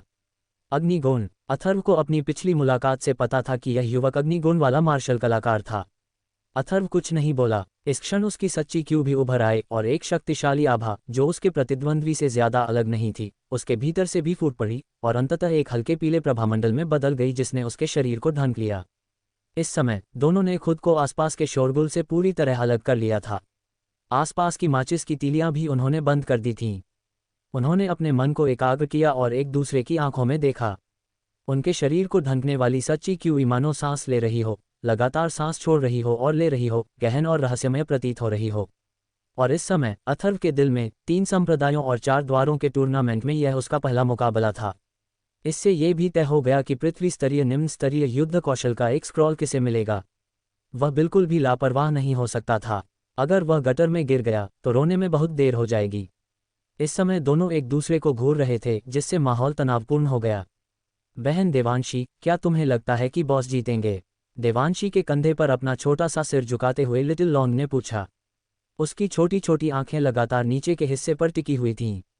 तुम क्या सोचते हो? देवांशी ने हल्के से मुस्कुराकर अपनी खूबसूरत आंखें लिटिल लॉन्ग की ओर घुमाईं। बॉस तो स्वाभाविक रूप से ठीक ही होंगे। मुझे बस यह नहीं पता कि बॉस कौन सी चाल चलकर जीतना चाहते हैं। लिटिल लॉन्ग ने अपनी जीभ हिलाकर बॉस पर पूरा भरोसा जताया। बच्चे, इस बार मैं तुम्हें अपनी ताकत का एहसास करा दूंगा। इस तनावपूर्ण माहौल में सफ़ेद वस्त्र पहने उस युवक का शरीर बिजली की तरह तेजी से आगे बढ़ा। उसके हाथ में एक शक्तिशाली पंजे का निशान था जो मानो हवा को चीरता हुआ जा रहा था। अथर्व के पैरों के नीचे हवा का एक भंवर दौड़ गया। बहती रोशनी और छाया के साथ उसे अपनी गति और गति तकनीक का इस्तेमाल करना पड़ा। जैसे ही उसकी सच्ची क्यूई बढ़ी, उसका आकार धुंधला हो गया। फुश! बिजली की गति से सफ़ेद वस्त्र पहने युवक ने व्यंग्य किया। उसका शरीर तुरंत आगे की ओर उछला और उसके पंजे का निशान सीधे अथर्व की छाती पर पड़ा। एक आवाज़ के साथ पंजे का निशान अथर्व की छाती में धंस गया, लेकिन खून नहीं निकला। इसके बजाय अथर्व का शरीर पंजे के निशान में पूरी तरह से बिखर गया। After image. सफ़ेद वस्त्रधारी युवक का चेहरा एकदम से बदल गया। उसने सोचा भी नहीं था कि प्रतिद्वंद्वी की गति इतनी तेज हो जाएगी कि वह आफ्टर इमेज छोड़ सकता है। उसी समय सफ़ेद वस्त्रधारी युवक का चेहरा एकदम बदल गया और उसका शरीर अचानक पीछे हट गया। हवा बादलों को उड़ा ले जाती है। सफ़ेद वस्त्रधारी युवक के पीछे से एक धीमी सी चीख सुनाई दी। जैसे ही अथर्व का रूप सामने आया, उसके हाथ में हवा का एक तेज प्रवाह घूम गया और तुरंत सफ़ेद वस्त्रधारी युवक की ओर बह गया। हवा का ये प्रचंड प्रवाह किसी बवंडर की तरह गर्जना और उथल पुथल मचा रहा था। चिकनी जमीन से शुरू होकर हवा का एक भंवर ऊपर की ओर बढ़ा और सफ़ेद वस्त्रधारी युवक को कुचलने वाली शक्ति से कुचल दिया। खाली अग्नि हथेली। सफ़ेद वस्त्रधारी युवक के चेहरे पर आश्चर्य साफ झलक रहा था, पर ऐसा लग रहा था कि वह पहले से ही तैयार था। हाथों में हल्की घबराहट के साथ उसने एक जलती हुई हथेली का निशान बनाया। एक प्रचंड, झुलसा देने वाली आभा उमड़ी और फैल गई। आभा से अंदाज़ा लगाया जा सकता था कि यह निश्चित रूप से एक गहन स्तरीय उच्च स्तरीय युद्ध कौशल था। दोनों शक्तियां अचानक टकरा गईं। प्रकाश की असंख्य किरणें बिखर गईं। प्रचंड हवा ने लपटों को घेर लिया और लपटें तूफान में उलझ गईं। अंतरिक्ष में बार बार विस्फोट हुए। इसके तुरंत बाद एक विस्फोट हवा में हुआ। टकराना, ऊर्जा फैल गई और एक भयानक, हिंसक आभा आकाश में फैल गई। तूफान और लपटें एक हद तक फैलने के बाद अंतरिक्ष में ही बुझ गईं। धड़प धड़प। ऊर्जा पूरी तरह से गायब नहीं हुई थी। सफ़ेद वस्त्र पहने युवक का शरीर हिंसक रूप से लड़खड़ाकर दर्जनों कदम पीछे हट गया। उसके शरीर में खून बेतहाशा उमड़ पड़ा, उसके मुंह से खून की धार बह रही थी और उसका चेहरा पीला पड़ गया था। धमाका। इस समय अथर्व भी 2 कदम पीछे हट गया। उसने अपने हाथ झटक दिए और फिर पीठ के पीछे हाथ करके खड़ा हो गया। हरे आत्मा कवच को सक्रिय किए बिना अथर्व ने एक ही झटके में सफ़ेद वस्त्रधारी युवक को सीधे पीछे धकेल दिया और दबा दिया। अथर्व को इस सब से कोई आश्चर्य नहीं हुआ। ये सफ़ेद वस्त्रधारी युवक दूसरे स्तर का मार्शल जनरल था और अब वह स्वयं मध्य अवस्था में पहले स्तर का मार्शल जनरल था। हालांकि उसका प्रतिद्वंद्वी साधना में थोड़ा ज़्यादा मजबूत था, लेकिन उसके डेंटियन में क्यू सागर उसी स्तर के साधकों की तुलना में बहुत बड़ा था और उसकी मध्य अवस्था भी काफ़ी चौड़ी थी, जिसके परिणामस्वरूप उसकी आक्रमण शक्ति काफ़ी ज़्यादा थी। इसके अलावा हरे आत्मा कवच को सक्रिय किए बिना भी अपनी शारीरिक सुरक्षा पर निर्भर रहते हुए उसका शरीर उसी स्तर के साधकों की तुलना में कई गुना अधिक शक्तिशाली था। इन सब बातों को मिलाकर अथर्व ने अनुमान लगाया कि सामान्य अवस्था में उसकी शक्ति एक तृतीय स्तरीय मार्शल जनरल से निपटने के लिए पर्याप्त थी। जहां तक इस द्वितीय स्तरीय मार्शल जनरल की बात है, तो स्वाभाविक रूप से उसे हरे आत्मा कवच या अन्य क्षमताओं का उपयोग करने की आवश्यकता नहीं थी। 3 संप्रदायों और 4 द्वारों की प्रतियोगिता का रास्ता अभी लंबा था। इस समय अपनी पूरी ताकत लगाना उसके लिए उचित नहीं था, क्योंकि यह उसके लिए कुछ हद तक नुकसानदेह होता। संप्रदाय गुरु यून, आपके मेघ सूर्य संप्रदाय का वह 3 गुण वाला मार्शल कलाकार जिसका नाम अथर्व है, वह केवल एक प्रथम स्तरीय मार्शल जनरल है, लेकिन उसकी ताकत कमजोर नहीं लगती। देखने के मंच पर गुर्जा संप्रदाय गुरु वेईबांग्यान ने अपनी हल्की पीली भौहें उठाईं, उनकी आंखों में आश्चर्य का भाव था। इस समय शीर्ष पर बैठे लोग प्रत्येक संप्रदाय के शिष्यों की ताकत को ध्यान से देख रहे थे तथा उनकी तुलना अपने संप्रदाय के शिष्यों से कर रहे थे।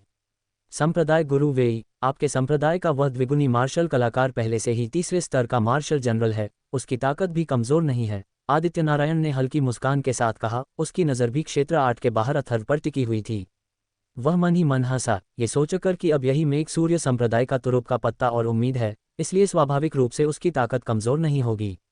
अपने मुंह के कोने से खून पोंछते हुए एरिया 8 के 10,000 जानवरों के संप्रदाय का सफेद वस्त्रधारी युवक अथर्व को घूर रहा था, उसका चेहरा लगातार उदास होता जा रहा था। एक और कदम से दबा हुआ होना उसके स्वाभिमान के लिए कुछ असहनीय था। बच्चे, तुम्हारी ताकत तो ठीक है, पर मैं 10,000 जानवरों वाले संप्रदाय से हूँ। सफेद वस्त्र पहने उस युवक ने ठंडी सांस ली। उसने अपने हाथ में एक अजीब सी मुहर बनाई, फिर अपनी कमर पर अंतरिक्ष बैग जैसी दिखने वाली थैली थपथपाई। तुरंत ही आकाश में एक रोशनी की किरण चमक उठी। गर्जन, प्रकाश की एक किरण एक झुलसा देने वाली आभा लिए आकाश में ऊपर उठी। फिर वह 10 मीटर लंबे एक विशाल लाल भूरे रंग के विशालकाय भेड़िए में बदल गई। एक शक्तिशाली आभा फैल गई। इस लाल भूरे रंग के विशालकाय भेड़िए के पैरों में नुकीले पंजे थे और उसके तीखे नुकीले दांत अविश्वसनीय रूप से भयंकर थे। उसका पूरा शरीर लाल भूरा था और उसके फर से ज्वाला की आभा निकल रही थी। अग्नि गुण वाला राक्षसी जानवर ज्वाला भेड़िया, ये 5वीं स्तरीय प्रारंभिक अवस्था के चरम पर होगा।